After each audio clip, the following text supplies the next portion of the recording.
ಕರ್ತನಲ್ಲಿ ಪ್ರೀತಿ ಅಂತ ಸಹೋದರ ಸಹೋದರಿಯರೇ, ನಿಮ್ಮೆಲ್ಲರಿಗೂ ತಂದೆ ದೇವ ನಾಮದಲ್ಲೂ ನಮ್ಮ ರಕ್ಷಕರ ಒಡೆಯನಾಗಿರಂತ ಯೇಸು ಕ್ರಿಸ್ತು ನಮ್ಮದಲ್ಲೂ ವಂದನೆಗಳು ಸಲ್ಲಿಸುತ್ತಾ, ದೇವರ ಒಂದು ಕರುಣೆ ಕೃಪೆ ಪ್ರೀತಿಗಳಿಂದ ನಾವೆಲ್ಲರೂ ಒಟ್ಟಾಗಿ ಸೇರಿ ಅದನ್ನ ವಾಕ್ಯಗಳನ್ನ ಧ್ಯಾನ ಮಾಡೋಕ್ಕೆ ದೇವ್ರು ಕೊಟ್ಟಂತ ಮಹಾಕೃಪೆಗೆ ದೇವ್ರಿಗೆ ಸ್ತೋತ್ರ ಉಳ್ಳವರಾಗನ. ಇನ್ನು ನಾವು ನಮ್ಮ ಸೋದರ ಬರೆದಂತ 3ನೇ ಒಂದು ವಾಲ್ಯೂಮ್ ಸಾರಿ 5ನೇ ವಾಲ್ಯೂಮ್ ನಾನು ಓದ್ತಾ ಇದ್ದಾರೆ. 5ನೇ ವಾಲ್ಯೂಮ್ನಲ್ಲಿ ನಾವು ಕಳಿಸೋದಕ್ಕೆ ಪೇಜ್ ನಂಬರ್ 272 ಇಂಗ್ಲೀಷಲ್ಲಿ ಓದುತ್ತಾ ಬಂದರೆ ಅದರ ಯಾರಪ್ಪ ಅಂದ್ರೆ ಪವಿತ್ರಾತ್ಮ ಬಗ್ಗೆ ಇರೋಂಥ ಅನೇಕ ಒಂದು ವ್ಯತ್ಯಾಸವಾಗಿರೋಂಥ ಒಂದು ವಾಕ್ಯಗಳು, ಆ ವಾಕ್ಯಗಳನ್ನ ಧ್ಯಾನ ಮಾಡ್ತಾ ಇದ್ರಿ. ಚಾಪ್ಟರ್ ನಂಬರ್ 11 ಕನ್ನಡದಲ್ಲಿ ಪೇಜ್ ನಂಬರ್ 169. ಓಕೆನಾ? ಸೊ ಅದರಿಂದ ಯಾರಾದರೂ ಓದಂಗಿದ್ರೆ ಕನ್ನಡದಲ್ಲಿ ಕೈಗಳೆತ್ತಾರೆ, ಅವೆಲ್ಲ ಅವಕಾಶಗಳು ಕೊಡೋಕೆ ಏನಾಗೋದು ಅನುಕೂಲ ಆಗೋದು. ಸೋದರ ಸೋದರಿಗಳು,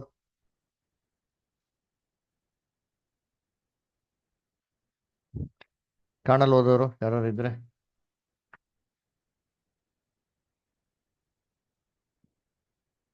ಓಕೆ, ಸರಿ. ಓಕೆ, ದಿವ್ಯ ಅಷ್ಟೇ ಓದ್ತೀರಾ? Okay brother. Page number 169. ಪರಿಸಾಯರು ಅಲ್ಲಿಂದನಾ ಬ್ರದರ್? ಹೌದು ಸರ್. ಪರಿಸಾಯರು ಸದ್ದುಕಾಯರು ದೇವರ ಪವಿತ್ರ ಶಕ್ತಿಯನ್ನು ಕೆಡುಕಿನ ಶಕ್ತಿ ಎಂದು ದೂಷಿಸಿದರ ಪರಿಣಾಮವಾಗಿ ಅವರನ್ನು ಎರಡನೆಯ ಮರಣಕ್ಕೆ ಒಳಗಾಗುವರೆಂಬುದಾಗಿ ಸ್ಪಷ್ಟವಾಗಿ ತಿಳಿದುಕೊಂಡಿದ್ದರೋ ಇಲ್ಲವೋ ಎಂಬುದರ ಬಗ್ಗೆ ನಾವು ತೀರ್ಮಾನಿಸಲಾರೆವು. ಯಾಕೆಂದರೆ ನಾವುಗಳು ಅವರ ಹೃದಯಗಳನ್ನು ಓದಲು ಸಾಧ್ಯವಿಲ್ಲ ಮತ್ತು ನಮ್ಮ ಕರ್ತನು ಈ ಸಂಬಂಧದಲ್ಲಿ ಆ ವಿಷಯವನ್ನು ಪೂರ್ಣವಾಗಿ ಪ್ರಸ್ತಾಪಿಸಲಿಲ್ಲ. ಖಚಿತವಾಗಿ ಅವರು ಸ್ಪಷ್ಟವಾದ ಬೆಳಕಿನ ವಿರುದ್ಧವಾಗಿ ದೇವರ ಶಕ್ತಿಯ ವಿರುದ್ಧವಾಗಿ ಪೂರ್ಣವಾದ ಪಾಪ ಮಾಡಿದವರಾಗಿದ್ದಾರೆ ಎಂದರೆ ಅವರ ಬಗ್ಗೆ ನಮಗೆ ಮುಂದಿನ ಭರವಸವೇನೂ ಇಲ್ಲ. ಆದರೆ ಕೇವಲ ಅವರುಗಳು ದೇವರ ಕೃಪೆಯನ್ನು ಇಚ್ಛಾಪೂರ್ವಕವಾಗಿ ನಿರಾಕರಿಸುವುದರಿಂದ ಎರಡನೆಯ ಮರಣದಲ್ಲಿ ಹಾಳಾಗುತ್ತಾರೆ ಎಂದೆಣಿಸಿಕೊಳ್ಳಬಹುದು. ಆದರೆ ಅವರು ಬೆಳಕಿನ ಹಾಗೂ ಜ್ಞಾನದ ಒದಗಿಸುವಿಕೆಯನ್ನು ಸಾಕಷ್ಟು ಪಡಕೊಳ್ಳದೆ ಹೋದಲ್ಲಿ ಪೂರ್ಣ ಪರೀಕ್ಷೆಗೆ ಅವರನ್ನು ಸಿದ್ಧಪಡಿಸುವಂತೆ ದೇವರ ಪವಿತ್ರ ಶಕ್ತಿಯೊಂದಿಗೆ ಬೇಕಾದಷ್ಟು ಸಂಪರ್ಕ ಹೊಂದಿಕೊಳ್ಳದೆ ಹೋದಲ್ಲಿ ಅವರು ಪೂರ್ಣ ದಂಡನೆಯನ್ನು ಅಂದರೆ ಎರಡನೆಯ ಮರಣವನ್ನು ಅನುಭವಿಸುವ ಮುನ್ನ ಅಂತಿಮವಾಗಿ ಪೂರ್ಣ ಪ್ರಮಾಣದ ಪರೀಕ್ಷೆಗೆ ಒಳಗಾಗಬೇಕಾಗುತ್ತದೆ. Thank you brother. Thank you sir. ಅದಕ್ಕೆ ಮತ್ತೆ 12ನೇ ಅಧ್ಯಾಯ 32ನೇ ವಾಕ್ಯದಲ್ಲಿ ನಾವೇನ್ ಮಾಡ್ತೀರಿ ಓದ್ತಾ ಇದ್ರಿ. ಏನಂದ್ರೆ ಪವಿತ್ರಾತ್ಮ ಬರುವಾಗೆ ಪಾಪ ಮಾಡೋದ್ ಬಗ್ಗೆ ಅಲ್ವರ. ಇಲ್ಲಿ ಯೇಸು ಕ್ರಿಸ್ತ ಹೇಳ್ತಾರೆ ಫರಿಸೇ ಸದಸ್ಯರಿಗೆ ಯೇಸು ಕ್ರಿಸ್ತ ಅದ್ಭುತ ಮಾಡ್ಬೇಕಾದ್ರೆ ಯೇಸು ಕ್ರಿಸ್ತ ಅದ್ಭುತ ಮಾಡಿದ್ದು ದೆವ್ವದ ಒಂದು ಶಕ್ತಿಯಿಂದ, ದೇವರ ಶಕ್ತಿಯಿಂದಲ್ಲ ಅಂತ ಹೇಳ್ತಾರೆ. ಅವಾಗ ಯೇಸು ಕ್ರಿಸ್ತ ಹೇಳ್ತಾರೆ ಅಂದ್ರೆ ಇದು ನಾನು ದೆವ್ವದ ಶಕ್ತಿಯಿಂದ ಮಾಡೋದಾಗಿದೆ ಅಂತಂದ್ರೆ ಏನ್ರಿ, ನಿಮ್ಮಲ್ಲಿರೋಂಥ ಜನಗಳು ಇದೇ ತರ ದೆವ್ವ ನೋಡಿಸೋ ಅವ್ರು ಯಾವ ಶಕ್ತಿಯಿಂದ ಮಾಡ್ತಾರೆ. ಅದರಿಂದ ನೀವು ದೇವರು ಒಂದು ಕ್ರಿಸ್ತನ ಅಂದ್ರೆ ಏನೋ ದೇವರ ಕುಮಾರ ವಿರುದ್ಧವಾಗಿನೋ ಮಾತಾಡ್ಬಿಟ್ರೆ ದೇವ್ರು ನಿಮ್ಗೆ ಕ್ಷಮಿಸ್ಬಿಡ್ತಾರೆ. ಅದ್ರ ಪವಿತ್ರಾತ್ಮ ವಿರುದ್ಧವಾಗಿ ಮಾತಾಡ್ಬಿಟ್ರೆ ಈ ಯುಗದಲ್ಲಿ ಆಗಲಿ ಮುಂದೆ ಬರೋಂಥ ಯುಗದಲ್ಲಿ ಕೂಡ ಏನ್ ಮಾಡೋದಿಲ್ಲ, ಕ್ಷಮಿಸೋದಿಲ್ಲ ಅಂತ ಹೇಳ್ತಾರೆ. ಅದರ ಅದರಿಂದ ಇದು ಹೇಳಿದ್ದು ಯೇಸು ಕ್ರಿಸ್ತು ಫರಿಸೇ ಸದಸ್ಯರಿಗೆ. ಅದರ ಹಂಗಾರೆ ಫರಿಸೇ ಸದಸ್ಯರು ಏನ್ರಿ, ಅವರು ಸಂಪೂರ್ಣವಾಗಿ ಜ್ಞಾನ ಇತ್ತಾ? ಅವ್ರು ಕ್ಷಮಿಸೋದಿಲ್ಲ ಅನ್ನೋ ಅರ್ಥ ಏನೋ, ಅವ್ರನ್ನ ಎರಡನೇ ಮರಣಕ್ಕೆ ಹಾಕ್ಬಿಡ್ತಾರಾ ಅಂತ ಒಂದು ಪ್ರಶ್ನೆನಾ ಅಂತ ನೋಡಿದ್ರೆ ಅಂತಂದ್ರೆ ಅವ್ರು ಎರಡನೇ ಮರಣಕ್ಕೆ ಹಾಕುವಂತ ರೀತಿಯಲ್ಲಿ ಏನೋ ಪಾಪ ಮಾಡಿದಾರಾ ಅಂತ ನೋಡಿದ್ರೆ ಅದು ನಮಗೆ ಗೊತ್ತಿಲ್ಲ ಅಂತ ಹೇಳ್ತಾರೆ. ಯಾಕಂದ್ರೆ ಎರಡನೇ ಮರಣಕ್ಕೆ ಹೋಗ್ಬೇಕಾದ್ರೆ ಕೆಲವೊಂದು ಟರ್ಮ್ಸ್ ಅಂಡ್ ಕಂಡೀಷನ್ಸ್ ಏನಾಗಿದೆ ಇದೆ. ಸುಮ್ಮನೆ ಹಂಗೆ ಯಾರು ಎರಡನೇ ಮರಣಕ್ಕೆ ಹೋಗೋದಕ್ಕೇನಿಲ್ಲ, ಸಾಧ್ಯ ಇಲ್ಲ ಅಲ್ವ. ಅದಕ್ಕೆ ಎರಡನೇ ಮರಣಕ್ಕೆ ಹೋಗ್ಬೇಕು ಅಂದ್ರೆ ಒಂದು ಕಂಡೀಷನ್ಸ್ ಏನಪ್ಪಾ ಅಂತಂದ್ರೆ ಇಬ್ರಿಯ ಬಂದ ಪತ್ರಿಕೆಯಲ್ಲಿ 6ನೇ ಅಧ್ಯಾಯ 3ರಿಂದ ಏನ್ ಮಾಡ್ತಾರೆ ವಾಕ್ಯಗಳು ಹೇಳ್ತಾರೆ. ಓದ ನೋಡ್ತೀನಿ. Hebrews 6 ಚಾಪ್ಟರ್ 3ರಿಂದ ಓದ್ರೆ ಯಾರಾದ್ರ.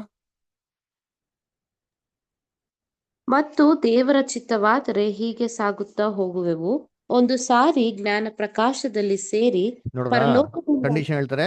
ಒಂದು ಸರಿ ಜ್ಞಾನ ಪ್ರಕಾಶದಲ್ಲಿ ಸೇರಿ ಪರಲೋಕದಿಂದಾದ ದಾನದ ಅನುಭವವನ್ನು ಹೊಂದಿ ನೋಡ್ರ ಪರಲೋಕದಿಂದ ಆದಂತ ದಾನದ ಅನುಭವವನ್ನು ಹೊಂದಿ ಒಂದು ಸತಿ ಜ್ಞಾನ ಪ್ರಕಾಶದಲ್ಲಿ ಸೇರಿ ಅಂತಂದ್ರೆ ನಮ್ಗೆ ಸತ್ಯಕ್ಕೆ ಕರ್ಕೊಂಬೋದು. ನಮ್ಮ ಜ್ಞಾನದ ಕಣ್ಣುಗಳನ್ನ ದೇವ್ರು ಏನ್ ಮಾಡಿದ್ರು, ತೆಗ್ದಿರೋಂಥದ್ದು. ಅದರ ಏನ್ ತೆಗ್ದಿರೋಂಥದ್ದು?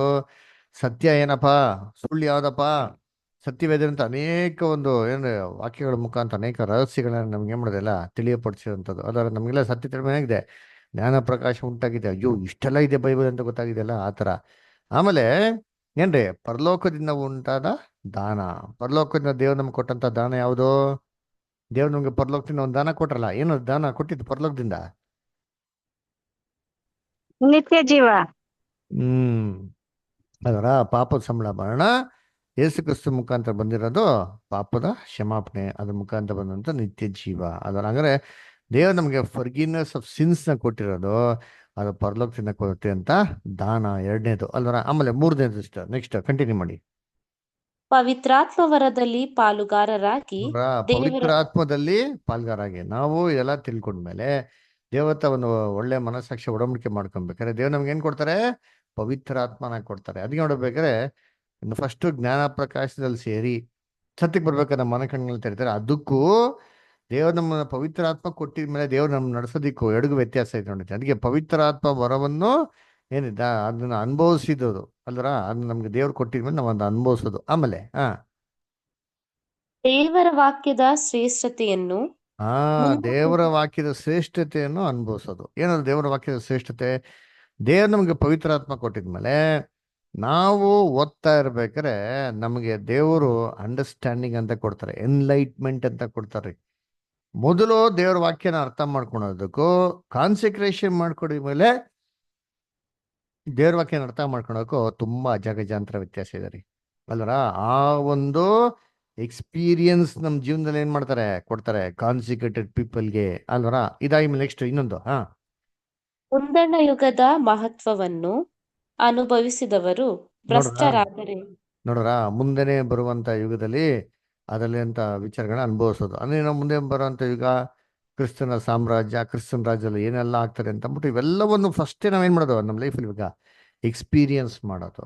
ಅದನ್ನ ಅದೇನು ಎಕ್ಸ್ಪೀರಿಯನ್ಸ್ ಮಾಡೋದಂದ್ರೆ ನಾವು ನಿಜವಾಗ್ಲೂ ನಮ್ಮ ಕಣ್ಮುಂದೆ ನೋಡಿಲ್ಲ, ಆದರೆ ಅದನ್ನೆಲ್ಲ ವಾಕ್ಯದ ಮುಖಾಂತರ ಬಹು ಸ್ಪಷ್ಟವಾಗಿ ಕ್ಲಿಯರಾಗಿ ಗ್ರಹಿಸ್ಕೊಂಡಿದ್ರಿ. ಅದು ಎಸ್ಪೆಷಲಿ ಇವಾಗ ನಾವಿರೋ ಟೈಮಲ್ಲಿ ಏನ್ರಿ ಕ್ಲೀನಾಗಿ ಹೇಳ್ಬೋದು, ಯೇಸು ಕ್ರಿಸ್ತು ತನ್ನ ಒಂದು ರಾಜ್ಯವನ್ನು ಭೂಲೋಕದಲ್ಲಿ ಏನ್ ಮಾಡ್ತಾರೆ, ಸ್ಥಾಪನೆ ಮಾಡೋಕೆ ಎಲ್ಲ ಒಂದು ಸಿದ್ಧತೆ ಮಾಡ್ತಾವ್ರೆ.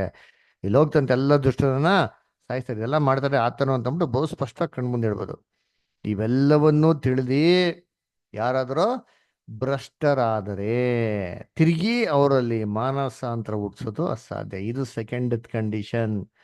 ಏನ್ರಿ ಅವರು ಏನ್ರಿ ಅಲ್ಲಿ ಸೋತೋದರೆ ಅಲ್ಲರ, ಏನ್ರಿ ಅವರು ಮಾನಸಾಂತರ ಹೊಂದದೇ ಹೋದರೆ, ಭ್ರಷ್ಟರಾದರೆ ಅದರ ಅಂದ್ರೆ ಏನರ್ಥ?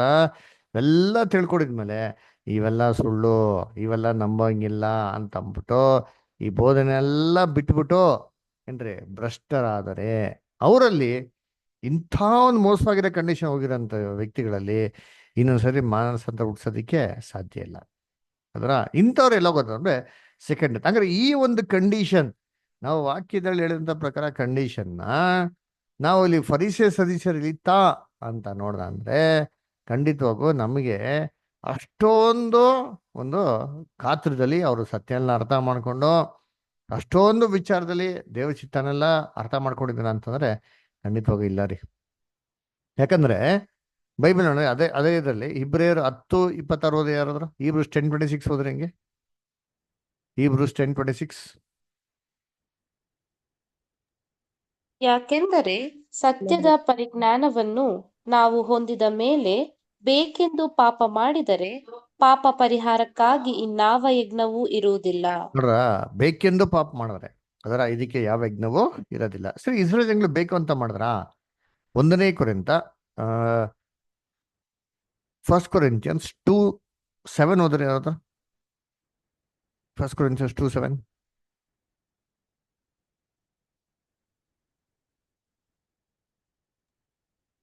ಇದುವರೆಗೆ ಗುಪ್ತವಾಗಿದ್ದ ಸತ್ಯಾರ್ಥವನ್ನು ತಿಳಿಸುವಲ್ಲಿ ದೇವರ ಜ್ಞಾನವನ್ನೇ ಹೇಳುತ್ತೇವೆ. ಅದು ಯಾವುದೆಂದರೆ, ದೇವರು ನಮ್ಮ ಮಹಿಮೆಗಾಗಿ ಲೋಕೋತ್ಪತ್ತಿಗಿಂತ ಮೊದಲೇ ನೇಮಿಸಿ ಇದುವರೆಗೆ ಮರೆಮಾಡಿದ ಜ್ಞಾನವೇ. ಆಮೇಲೆ ಕಂಟಿನ್ಯೂ. ಇದನ್ನು ಇಹಲೋಕಾಧಿಕಾರಿಗಳಲ್ಲಿ ಯಾರೂ ಅರಿಯಲಿಲ್ಲ. ಅರಿತಿದ್ದರೆ ಅವರು ಮಹಿಮೆಯುಳ್ಳ ಕರ್ತನನ್ನು ಶಿಲುಬೆಗೆ ಹಾಕಿಸುತ್ತಿರಲಿಲ್ಲ. ನೋಡ್ರ, ಎಷ್ಟು ಕ್ಲೀನಾಗಿ ಹೇಳ್ತಾರೆ, ಅವ್ರು ಯಾರು ಕರ್ತನನ್ನ ಅರಿಯಲಿಲ್ಲ. ಇದು ಹೇಳ್ತಾ ಇದ್ದು ಇಸ್ರೇಲ್ ಜನಗಳ ಬಗ್ಗೆ, ರೋಮನ್ ಜನಗಳ ಬಗ್ಗೆ. ಇಸ್ರೇಲ್ ಜನಗಳಿಗೆ ಯೇಸು ಕ್ರಿಸ್ತು ಮಸಿ ಅಂತ ಗೊತ್ತಿರಲಿಲ್ಲ. ಹಂಗಿರ್ಬೇಕಾದ್ರೆ 100% ಎನ್ಲೈಟ್ಮೆಂಟ್ ಇದೆಯಾ, ನಮಗಿರೋ ಥರ ಅವ್ರಿಗೆ ಜ್ಞಾನ ಬುದ್ಧಿ ತಿಳುವಳಿಕೆಲ್ಲ ಇತ್ತಾ ಅಂದರೆ ದೇವ್ರ ಯೋಜನೆ ಬಗ್ಗೆ ಅಂದರೆ ಖಂಡಿತವಾಗಿಲ್ಲ ರೀ. ಅದನ್ನ ನೋಡ್ಬೇಕಾದ್ರೆ ಅವ್ರ ಅಂಡರ್ಸ್ಟ್ಯಾಂಡಿಂಗ್ ಎನ್ಲೈಟ್ಮೆಂಟ್ ಅಷ್ಟೊಂದು ಏನಾಗಿರಲಿಲ್ಲ, ಇಲ್ಲ. ಎಷ್ಟೊಂದು ಸೆಕೆಂಡ್ ಡೆತ್ಗೆ ಹಾಕುವಂಥ ಲೆವೆಲಲ್ಲಿ ಅವ್ರಿಗೆ ಅಂಡರ್ಸ್ಟ್ಯಾಂಡಿಂಗು ಇರಲಿಲ್ಲ. ಆದರೆ ಏನು ಸ್ವಲ್ಪ ತಿಳುವಳಿಕೆ ಇತ್ತಾ ಅಂದರೆ ಎಸ್, ಸ್ವಲ್ಪ ತಿಳುವಳಿಕೆ ಇತ್ತು. ಸ್ವಲ್ಪ ಜ್ಞಾನ ಇತ್ತಾ, ಎಸ್. ಬುದ್ಧಿ ಇತ್ತಾ ಅಂದರೆ ಎಸ್. ಕೆಲವು ವಿಚಾರದಲ್ಲಿ ಅವ್ರಿಗೆ ಬಹು ಸ್ಪಷ್ಟವಾಗಿ ಗೊತ್ತಿತ್ತು ಯಾವ ತಪ್ಪು ಯಾವ ಸರಿ ಅಂತ. ಎಸ್ಪೆಷಲಿ ಯೇಸು ಕ್ರಿಸ್ತು ಒಬ್ಬ ನಿರ್ದೋಷಿ, ಆ ನಿರ್ದೋಷಿಯ ಒಂದು ಮನುಷ್ಯನ ಏನ್ ಮಾಡ್ಬಾರ್ದು, ಸಾಯಿಸ್ಬಾರ್ದು ಅಂತ ಅಂದ್ಬಿಟ್ಟು ಅವ್ರಿಗೆ ಬಹು ಸ್ಪಷ್ಟವಾಗಿ ಏನಾಗಿತ್ತು ರೀ, ಗೊತ್ತಿತ್ತು ರೀ. ಅದರಿಂದ ನೋಡ್ಬೇಕ್ರೆ ಕರ್ತನಲ್ಲಿ ಪ್ರೀತಿ ಅಂತ ಸ್ವರಗಳೇ, ಈ ಒಂದು ಜ್ಞಾನದ ವಿರುದ್ಧವಾಗಿ ಬೇಕೆಂದು ಪಾಪ ಮಾಡೋದವಾಗ ದೇವರು ಸರಿಸೇನಾಗ್ಲಿ ಇಸ್ರೇಲ್ ಜನಗಳಾಗ್ಲಿ ಕ್ಷಮಿಸ್ಲಿಲ್ಲ. ಅದಕ್ಕೆ ತಕ್ಕಂತ ದಂಡನೆ ಏನ್ ಮಾಡಿದ್ರು ಅವ್ರಿಗೆ ಕೊಟ್ರು. ಭಯಂಕರವಾಗಿಂತ ಉಗ್ರ ಕೋಪ ಯಹೂದ್ಯರ ಮೇಲೆ ಬಂತು. ಯಹೂದ್ಯರು ಏನಾಯ್ತು, ರಾಜ್ಯ ನಾಶವಾಯ್ತು. ಯೇಸು ಕ್ರಿಸ್ತ ಎಷ್ಟು ವಾಕ್ಯದಲ್ಲಿ ಹೇಳ್ತಾರಲ್ಲ, ಕೋಳಿ ತನ್ನ ಮರಿಗಳನ್ನ ರೆಕ್ಕೆ ಕಡೆ ಸೇರಿಸೋ ರೀತಿಯಲ್ಲಿ ನಾನು ನಿಮ್ಮನ್ನೆಲ್ಲರೂ ಸೇರಿಸೋದಕ್ಕೆ ಎಷ್ಟೋ ಪ್ರಯತ್ನ ಮಾಡಿನಿ, ನಿಮಗೆ ಮನಸ್ಸಿಲ್ಲ. ಅದರಿಂದ ನಿಮ್ಮ ಆಲೆಯು ನಿಮಗೇನಾಗಿದೆ, ಬರಿದಾಗಿದೆ. ಯೇಸು ಕ್ರಿಸ್ತ ಯೆರೂಸಲೇಮ್ ಪಟ್ಟಣ ನೋಡ್ಬಿಟ್ಟು ಕಣ್ಣೀರು ಇಡ್ತಾರೆ. ಯೆರೂಸಲೇಮೇ ಯೆರೂಸಲೇಮೇ, ಅಯ್ಯೋ ಇವಾಗಾದರೂ ನೀನೇನಾಗಿದ್ರೆ ನೀನು ತಿಳ್ಕೊಂಡಿದ್ರೆ ಎಷ್ಟೋ ಚೆನ್ನಾಗಿರ್ತಾ ಇತ್ತು ಅಂತ ಹೇಳ್ತಾರೆ ಅಮ್ಮ. ಇನ್ನೊಂದು ಕಡೆಗೆ ಯೇಸು ಕ್ರಿಸ್ತ ಶಿಲ್ಬೆ ಎತ್ಕೊಂಡು ಹೋಗ್ತಾ ಇರ್ಬೇಕಾರೆ ಆ ಸ್ತ್ರೀಗಳೆಲ್ಲ ನೋಡ್ಬಿಟ್ಟು ಕಣ್ಣೀರು ಇಡ್ಬೇಕಾರೆ ಯೇಸು ಕ್ರಿಸ್ತ ಹೇಳ್ತಾರೆ, ಅಯ್ಯೋ ನನಗೆ ಯಾಕಮ್ಮ ಕಣ್ಣೀರು ಹಿಡಿತೀರಾ, ನಿಮಗಾಗಿ ನಿಮ್ಮ ಮೇಲೆ ಬರುವಂತ ಒಂದು ದುರ್ಗತಿಗಳಿಗಾಗಿ ಏನು ಮಾಡಿ ನೀವು ಕಣ್ಣೀರು ಹಿಡೀರಿ ಅಂತ ಹೇಳ್ತಾರೆ. ಹಂಗಾರೆ ಏನಪ್ಪ ಒಂದು ಕ್ಲಿಯರ್ ಆಗಿ ಗೊತ್ತಾಗಿತ್ತು ಅಂತಂದ್ರೆ, ಇಸ್ರೇಲ್ ಜನಗಳ ಮೇಲೆ ದೇವರು ಉಗ್ರ ಕೋಪ ಭಯಂಕರವಾಗಿ ಬರಕ್ಕೆ ಏನಾಗಿತ್ತು, ಸಿದ್ಧವಾಗಿತ್ತು. ಅಂದ ಅವ್ರು ಮಾಡಿದಂಥ ಒಂದು ತಪ್ಪಿಗೆ ಇಸ್ರೇಲ್ ಜನಗಳಿಗೆ ದೇವರೇ ಮಾಡಲಿಲ್ಲ, ಕ್ಷಮಿಸ್ಲಿಲ್ಲ. ಹಂಗಂತಂದ್ಬಿಟ್ಟು ಸೆಕೆಂಡ್ ಎತ್ಕೇನೋ ಇಲ್ಲ, ಅವರು ಯಾರು ಹೋಗಿಲ್ಲ. ಓಕೆ, ನೆಕ್ಸ್ಟ್ ಪ್ಯಾರಾಗ್ರಾಫ್ ಓದೋಣ. ನೆಕ್ಸ್ಟ್ ಪ್ಯಾರಾಗ್ರಾಫ್ ಯಾರು ಓದ್ತೀರಾ? ನವಿತಾ ಅಷ್ಟು ಓದ್ಬೋದಾ? Okay brother. ಆದರೆ ಪವಿತ್ರಾತ್ಮನ ಸ್ಪಷ್ಟವಾದ ಬೆಳಕು ಮತ್ತು ದೈವಿಕ ಶಕ್ತಿಯ ಜ್ಞಾನಕ್ಕೆ ವಿರುದ್ಧವಾದ ಪ್ರತಿಯೊಂದು ಪಾಪವು ಅಕ್ಷಮ್ಯವಾದುದು, ಯಾಕೆಂದರೆ ಅದು ಇಚ್ಛಾಪೂರ್ವಕವಾದುದು. ಒಂದು ಪ್ರಮಾಣದ ಬೆಳಕಿನ ವಿರುದ್ಧವಾದ ಯಾವುದೇ ಇಚ್ಛಾಪೂರ್ವಕವಾದ ಪಾಪವಾದಲ್ಲಿ ಆಗ ಚಡಿಯೇಟುಗಳ ಶಿಕ್ಷೆಯು ಯಾವುದೇ ತಡೆಯಿಲ್ಲದೆ ಉಂಟಾಗುತ್ತವೆ. ಅದು ಹೆಚ್ಚಿನ ಪ್ರಮಾಣದಲ್ಲಿನ ಪ್ರಕಾಶದ ವಿರುದ್ಧವಾದ ಹಾಗೂ ದೇವರ ಪವಿತ್ರ ಶಕ್ತಿಯ ಸಂಬಂಧದಲ್ಲಿನ ದೇವರ ಹೆಚ್ಚಿನ ಕೃಪೆಯ ವಿರುದ್ಧವಾದ ಇಚ್ಛಾಪೂರ್ವಕ ಪಾಪವಾದಲ್ಲಿ ಹೆಚ್ಚಿನ ಮಟ್ಟದ ಬಾಸುಂಡೆಗಳಿಗೆ ಕಾರಣವಾಗುತ್ತದೆ. ಆದರೆ ಅಪರಾಧವು ಸ್ಪಷ್ಟವಾದ ಸರಿತಪ್ಪುಗಳ ಭಾವನೆಗಳನ್ನು ಒಳಗೊಂಡಿದ್ದರೆ ಮತ್ತು ಅದು ಪೂರ್ಣವಾಗಿದ್ದು ದೇವರ ಪವಿತ್ರವಾದ ಶಕ್ತಿಗೆ ವಿರುದ್ಧವಾದುದು ಎಂದು ತಿಳಿದು ಬಂದಲ್ಲಿ ಅದರ ಅರ್ಥ ನಿತ್ಯ ನಿರಂತರವಾದ ನಾಶನ, ಪಾಪದ ತುಂಬು ಸಂಬಳ, ಎರಡನೆಯ ಮರಣ, ಬಲಿಯ ಮೂಲಕ ಸಂಪಾದಿಸಿದ ಪಾಪ ಕ್ಷಮಾಪಣೆಯು ಪತನದ ಕಾರಣ ಉಂಟಾಗುವ ಅಜ್ಞಾನ ಮತ್ತು ಬಲಹೀನತೆಗಳ ನಿಮಿತ್ತವಾದವುಗಳಾಗಿದ್ದು, ಅವುಗಳು ಬೆಳಕಿನ ವಿರುದ್ಧವಾದ ವ್ಯಕ್ತಿಗತವೂ ಇಚ್ಛಾಪೂರ್ವಕವೂ ಉದ್ದೇಶಪೂರ್ವಕವೂ ಆದ ಪಾಪಗಳಿಗೆ ಅಲ್ಲ. ಹೀಗಿದ್ದಾಗ್ಯೂ ಸರಿಯಾದ ತತ್ವಗಳ ಅಜ್ಞಾನ ಅಥವಾ ಬಲಹೀನತೆಗಳು ಬೆರೆತಂತೆ, ಇಲ್ಲವೇ ಎರಡನ್ನೂ ಉಳ್ಳ ಇಚ್ಛಾಪೂರ್ವಿಕೆಯನ್ನು ಕೆಳಮಟ್ಟದಲ್ಲಿ ಒಳಗೊಂಡ ಅನೇಕ ಪಾಪಗಳು ಇವೆ ಎಂಬುದನ್ನು ನಾವು ಮರೆಯಬಾರದು. ಅದರ ಅಜ್ಞಾನ ಮತ್ತು ಬಲಹೀನತೆಯ ಅನುಪಾತಕ್ಕೆ ತಕ್ಕಂತೆ ಯಾವುದೇ ಪಾಪವು ಕ್ರಿಸ್ತನ ಮೂಲಕವಾದ ದೇವರ ಕೃಪೆಯಿಂದ ಆತನ ಈಡುಬಲಿಯ ಮೇಲಿನ ನಂಬಿಕೆ ಮತ್ತು ಅದನ್ನು ಸ್ವೀಕರಿಸುವ ದೆಸೆಯಿಂದ ಕ್ಷಮಾರ್ಹವಾದುದು. ಯಾವುದೇ ಪಾಪವು ಇಚ್ಛಾಪೂರ್ವಕವೂ ಉದ್ದೇಶಪೂರ್ವಕವೂ ಆಗಿರುವ ಅನುಪಾತದಲ್ಲಿ ಅಕ್ಷಮ್ಯವಾಗಿದೆ. ಆ ಪಾಪದಲ್ಲಿ ಯಾವುದೇ ಕ್ಷಮಾರ್ಹವಾದ ಗುಣವು ಕಂಡುಬರುವವರೆಗೆ ಚಾವಟಿ ಏಟಿನ ಶಿಕ್ಷೆಯ ಮೂಲಕವೇ ಅದರ ದಂಡ ತೆರಬೇಕಾಗುತ್ತದೆ, ಅಂದರೆ ಶಿಕ್ಷೆ ಕೊಟ್ಟು ಕ್ಷಮಿಸಿ ಬಿಡುವುದು. ಯಾವುದೇ ಕ್ಷಮಾರ್ಹ ಗುಣವು ಕಂಡುಬಾರದಿದ್ದಲ್ಲಿ ಮರಣ ನಾಶನಗಳುಂಟಾಗುತ್ತವೆ. ಈ ರೀತಿಯಲ್ಲಿ ಎಲ್ಲ ಇಚ್ಛಾಪೂರ್ವಕವಾದ ಪಾಪಗಳು ಬೆಳಕಿನ ವಿರುದ್ಧ, ಪವಿತ್ರವಾದ ಸತ್ಯಾತ್ಮನ ವಿರುದ್ಧವಾದ ಪಾಪಗಳಾಗಿವೆ ಮತ್ತು ಅಂತಹ ಪಾಪಗಳಿಗೆ ಕ್ಷಮಾಪಣೆ ಎಂಬುದೇ ಇಲ್ಲ. Thank you brother. Thank you. ನೋಡ್ರ, ಅದಕ್ಕೆ ಹೇಳ್ತಾರೆ ಅಂತ ಪಾಪಗಳಿಗೆ ಕ್ಷಮಾಪಣೆ ಎಂಬುದೇ ಇಲ್ಲ. ಎಂತ ಪಾಪಗಳು ನೋಡಿ, ನಾವು ಪವಿತ್ರಾತ್ಮ ವಿರುದ್ಧವಾಗಿ ಪಾಪ ಮಾಡಿದವಾಗ ಅದಕ್ಕೆ ಕ್ಷಮಾಪಣೆ ಇಲ್ಲ ಅಂತ ಹೇಳ್ತಾರೆ. ಅನ್ಫರ್ಗಿವೇಬಲ್ ಸಿನ್ ಅಂತ ಹೇಳ್ತಾರೆ. ಅದೇನಪ್ಪ ಅಂದ್ರೆ ವಿಲ್ಫುಲ್ ಆಗಿ ಬೇಕೆಂದು ಏನ್ರಿ ಒಳ್ಳೆ ಜ್ಞಾನ ತಿಳುವಳಿಕೆ ಇದ್ದಿ ಬೇಕೆಂದು ಮಾಡ್ತಾರೆ ಗೊತ್ತಾ. ಇದಕ್ಕೆ ಯಾವುದೇ ರೀತಿ ಕ್ಷಮಾಪಣೆ ಇಲ್ಲ ಅಂತ ಹೇಳ್ತಾರೆ. ಯಾವುದು ಇವಾಗ ಇದು ಕರೆಕ್ಟಾಗಿ ಅಪ್ಲೈ ಮಾಡ್ಬೇಕ್ರಿ. ಇದು ಯಾರು ಗೊತ್ತಾ ಅಪ್ಲೈ ಆಗ್ತದೆ? ಇದು ನಮ್ಮೆಲ್ಲರಿಗೂ ಅಪ್ಲೈ ಆಗ್ತಾ ನೋಡ್ತೀವಿ. ನಾವು ಕಾನ್ಸಂಟ್ರೇಷನ್ ಮಾಡ್ಕೊಂಡಿದ್ರಿ ಸತ್ಯಕ್ಕೆ ನಾವೇನ್ ಮಾಡಿ ಒಪ್ಪಿಸ್ಕೊಡಿದ್ರಿ ದೇವರು ಅಥವಾ ಒಡಂಬಡಿಕೆ ಮಾಡ್ಕೊಂಡಿದ್ರಿ. ದೇವರಿಗೆ ಪವಿತ್ರಾತ್ಮ ಕೊಟ್ಟರೆ ಗೊತ್ತಾನೆ ಪವಿತ್ರಾತ್ಮ ಕೊಟ್ಟಿದ್ವಿ. ಎಲ್ಲ ಗೊತ್ತಿದ್ದು ಕೆಲವನ್ನೆಲ್ಲ ಬೇಕು ಅಂತ ಮಾಡ್ತೀವಿ ನೋಡ್ರಿ ಅಂತೀರಿ. ಇದಕ್ಕೇನಿಲ್ಲ ಕ್ಷಮಾಪಣೆ ಇಲ್ಲ. ಮತ್ತೇನ್ ಮಾಡ್ತಾರೆ ಕ್ಷಮಿಸಿಲ್ಲ ಅಂತಂದ್ರೆ? ಅಲ್ಲ ಮತ್ತೆ ಹಂಗಾರೆ ಏನ್ ಮಾಡ್ತಾರೆ ಅದಕ್ಕೆ ಅಂದ್ರೆ, ಅದಕ್ಕೆ ನಮ್ಮ ಒಂದು ಜ್ಞಾನ ನಮ್ಮ ಒಂದು ತಿಳುವಳಿಕೆ ಆಧಾರದ ಮೇಲೆ ಅದಕ್ಕೆ ಶಿಕ್ಷೆಗಳೇನಾಗ್ತದೆ ಉಂಟಾಗ್ತದೆ. ಶಿಕ್ಷೆನೇನು? ಚಾವಟಿ ಏಟ್ಗಳು ನಮ್ಗೆ ಏನ್ ಮಾಡ್ತಾರೆ ಕೊಡ್ತಾರೆ. ಅದೇನೋ ನಮ್ಮ ಜೀವಿತದಲ್ಲಿ ಏನ್ ಮಾಡ್ತಾರೆ ಅಲ್ಲಿ ಇಲ್ಲಿ ಅಂತ ಅಂದ್ಬಿಟ್ಟು ಒಂದು ತಿದ್ದು ಪಾಠಗಳೆಲ್ಲ ಕೊಟ್ಟು ದೇವ್ರು ನಮಗೆ ಶಿಕ್ಷಿಸ್ಬಿಟ್ಟು ಕರೆಕ್ಷನ್ ಮಾಡಿ ಏನ್ ಮಾಡ್ತಾರೆ ಟ್ರ್ಯಾಕಿಗೆ ತರ್ತಾರೆ. ಇವಾಗ ಮಕ್ಳುಗಳು ತಪ್ಪು ಮಾಡಿದಾಗ ಅಪ್ಪ ಅಮ್ಮ ಹೊಡಿಯಲ್ವಾ? ಹೊಡೆದು ಬಿಡ್ತಾರೆ ಅಂತ ಏನಂದ್ರೆ ಅವರೆಲ್ಲ ಮಕ್ಳೇ ಅಲ್ಲ ಅಂತ ಅರ್ಥನ ಅಂದ್ರೆ ಇಲ್ಲ. ಮಕ್ಳುಗಳಾಗಿರೋದಕ್ಕೆ ಶಿಕ್ಷಿಸಿ ತಪ್ಪು ಮಾಡಿದ್ಕೆ ತಿದ್ದಿ ಕರೆಕ್ಟಾಗಿ ಟ್ರ್ಯಾಕಿಗೆ ಏನ್ ಮಾಡೋದು ಕರ್ಕೊಂಡ್ಬರೋದು. ಇದೇ ರೀತಿ ನಮಗೆ ಯಾವ ತರ ಶಿಕ್ಷೆ ಕೊಡ್ತಾರಪ್ಪ ಅಂತಂದ್ರೆ, ನಾವು ಎಷ್ಟು ಮಾತ್ರಕ್ಕೆ ಒಂದು ಏನ್ರಿ ಬೆಳಕಲ್ಲಿ ನಾವು ಪಾಪ ಮಾಡಿದ್ದೀರಿ. ತಿಳಿದು ಎಷ್ಟು ಮಾತ್ರಕ್ಕೆ ಮಾಡಿದಿರಿ ಎಲ್ಲ ಗೊತ್ತು, ಚೆನ್ನಾಗಿ ಗೊತ್ತು ಇದು ರಾಂಗು, ಇದು ಮಾಡ್ಲೇಬ್ಯಾಡ್ದು ಅಂತ. ಆದ್ರೆ ಗೊತ್ತಿದ್ದು ನಾವೇನ್ ಮಾಡ್ತೀರಿ? ಛಲದಿಂದನೋ ಹಠದಿಂದನೋ ದ್ವೇಷದಿಂದನೋ ಹೊಟ್ಟೆ ಕಿಚ್ಚಿನೋ ಬೇಕಂತ ಮಾಡ್ತೀವಿ ನೋಡಿರ್ತೀರಿ. ಇದಕ್ಕೆ ಅದ್ರ ತಕ್ಕಂತೆ ಆ ಮ್ಯಾಗ್ನಿಟ್ಯೂಡ್ ತಕ್ಕಂತೆ ಅದಕ್ಕೇನ್ರಿ ಶಿಕ್ಷೆಗಳು ಅಲ್ವರ. ಅದಕ್ಕೆ ನೋಡಿ ವಾಕ್ಯ ಓದೋಣ. ಆ ಲೂಕ 12 47-48. ಲೂಕ 12ನೇ ಅಧ್ಯಾಯ 47-48 ಓದ್ರಿ.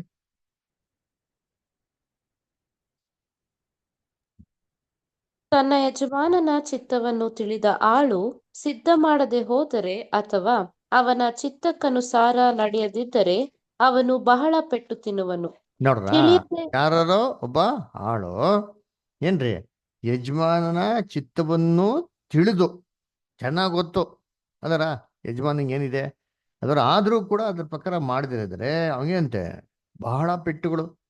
ನಾವು ತಲಾಂತಿನ ಸಮಯದಲ್ಲಿ ಓದ್ತಿರಲ್ಲ, ತಲಾಂತು ಎಷ್ಟು ತಲಾಂತು? 5, 2, 1 ಅಲ್ವರ. ಸೊ ಅಲ್ಲಿ ತಲಾಂತಗಳಿಗೆ ಎಲ್ಲರಿಗೂ ಬಂದು ಲೆಕ್ಕ ಕೇಳ್ಬೇಕಾರೆ 5 ಮಾಡಿದ್ದ, 2 ಮಾಡಿದ್ದ. ಆಗ ತುಂಬ ಅಪ್ರಿಷಿಯೇಟ್ ಮಾಡ್ತಾರೆ. ಬರ ನಮ್ಗೆ ಒಳ್ಳೆ ಆಳಿನ ದನಿ ಸೊಬ್ಬಗಳು ಸೇರ್ಕೊಂತ. ಆದ್ರೆ ಒಂದು ನಾಣಿ ಇರೋನು ಏನೋ ಗಳಿಸಲ್ಲ, ಮಣ್ಣಲ್ಲಿ ಊತಿಕ್ ಬಿಡ್ತಾನೆ. ಭದ್ರವಾಗಿಟ್ಟು ವಾಪಸ್ ಹಂಗೆ ಕೊಡ್ತಾನೆ. ಅದಕ್ಕೆ ಏನ್ ಹೇಳ್ತಾರೆ ಯಜಮಾನ ಕೋಪ ಬಂದ್ಬಿಡ್ತಾರೆ ಯಜಮಾನನ್ಗೆ. ಎಲ್ಲ ಸೋಂಬೇರಿ ಕೆಟ್ಟ ಒಂದು ಮನುಷ್ಯ ನೀನು, ಏನ್ ಮಾಡಿದ್ಯಾ ನೀನು? ನಂದನ್ನು ವಾಪಸ್ ನನಗೆ ಕೊಡ್ತಾ ಇದೀಯಾ? ಅಟ್ಲೀಸ್ಟ್ ಅವನಿಗೆ ಬ್ಯಾಂಕಲ್ಲಿ ಹಾಕಿದ್ರೆ ಮಣ್ಣಲ್ಲಿ ಊತಾಕ್ದಿರಾ ಬ್ಯಾಂಕಲ್ಲಿ ಇಟ್ಟಿದ್ರೆ ಅಟ್ಲೀಸ್ಟ್ ಚೆನ್ನಾಗಿ ಸ್ವಲ್ಪ ಇಂಟ್ರೆಸ್ಟ್ ಅದ ಬಂದಿರೋದಲ್ಲ ನನಗೆ ಅಂತ ಏನ್ ಮಾಡ್ತಾರೆ ಅಲ್ಲಿ ಅನ್ನ ಖಂಡಿಸ್ತಾರೆ ಅಲ್ವರ. ಅವಾಗ ಏನ್ ಹೇಳ್ತಾರೆ, ಅವ್ರನ್ನ ಯಜಮಾನನ ಕೋಪ ಅವ್ರ ಮೇಲೆ ಬಂತು. ಯಜಮಾನ ಕೋಪದಿಂದ ಏನ್ ಮಾಡ್ತಾರೆ ವರ್ತಿಸ್ತಾರೆ. ಹಂಗಾರೆ ಯಜಮಾನ ಯಾರ ಮೇಲೆ ಕೋಪಗೊಳ್ತಾರೆ ಅಂತಂದ್ರೆ ಇಂಥ ಒಂದು ಕ್ಲಾಸ್ ಆಫ್ ಪೀಪಲ್ ಮೇಲೆ. ಯಜಮಾನನ್ ಚಿತ್ತ ಚೆನ್ನಾಗಿ ಗೊತ್ತು. ಯಜಮಾನ ಎಂತವ್ರು ತಾನು ಬಿತ್ತನೆ ಮಾಡದೆ ಜಾಗದಲ್ಲಿ ಬಂದು ಕೂಯ್ತಾರೆ. ಅದರ ತಂದೆ ಇಲ್ದಿರಂತ ಜಾಗದಲ್ಲಿ ಏನ್ ಮಾಡ್ತಾರೆ ವಸೂಲಿ ಮಾಡೋಂಥ ಯಜಮಾನ ಅಂತ ಯಾರು ಗೊತ್ತಾ? ಸೇವಕನ್ ಗೊತ್ತಾ? ಅಂದ್ರೆ ಯಜಮಾನನ್ ಚಿತ್ತ ಏನು ಅಂತನ್ಬಿಟ್ಟು ಸೇವಕಂಗೆ ಬಹು ಸ್ಪಷ್ಟವಾಗಿ ಗೊತ್ತಿದೆ ನೋಡ್ರಿ. ಯಜಮಾನ ಮನ್ಸು ಎಂತವ್ರು, ಅವ್ರ ಎಂತ ಸ್ಟ್ರಿಕ್ಟು ಅಂತಂದ್ಬಿಟ್ಟು ಅಲ್ವರ. ನೋಡ್ರಿ ವಾಕ್ಯ ಓದೋಣ ಅಂತೀನಿ ಚೆನ್ನಾಗಿದೆ ಅಲ್ಲಿ. ಮ್ಯಾಥ್ಯೂ 25 ಮ್ಯಾಥ್ಯೂ 25 ನಲ್ಲಿ ಒಂದು ನಿಮಿಷ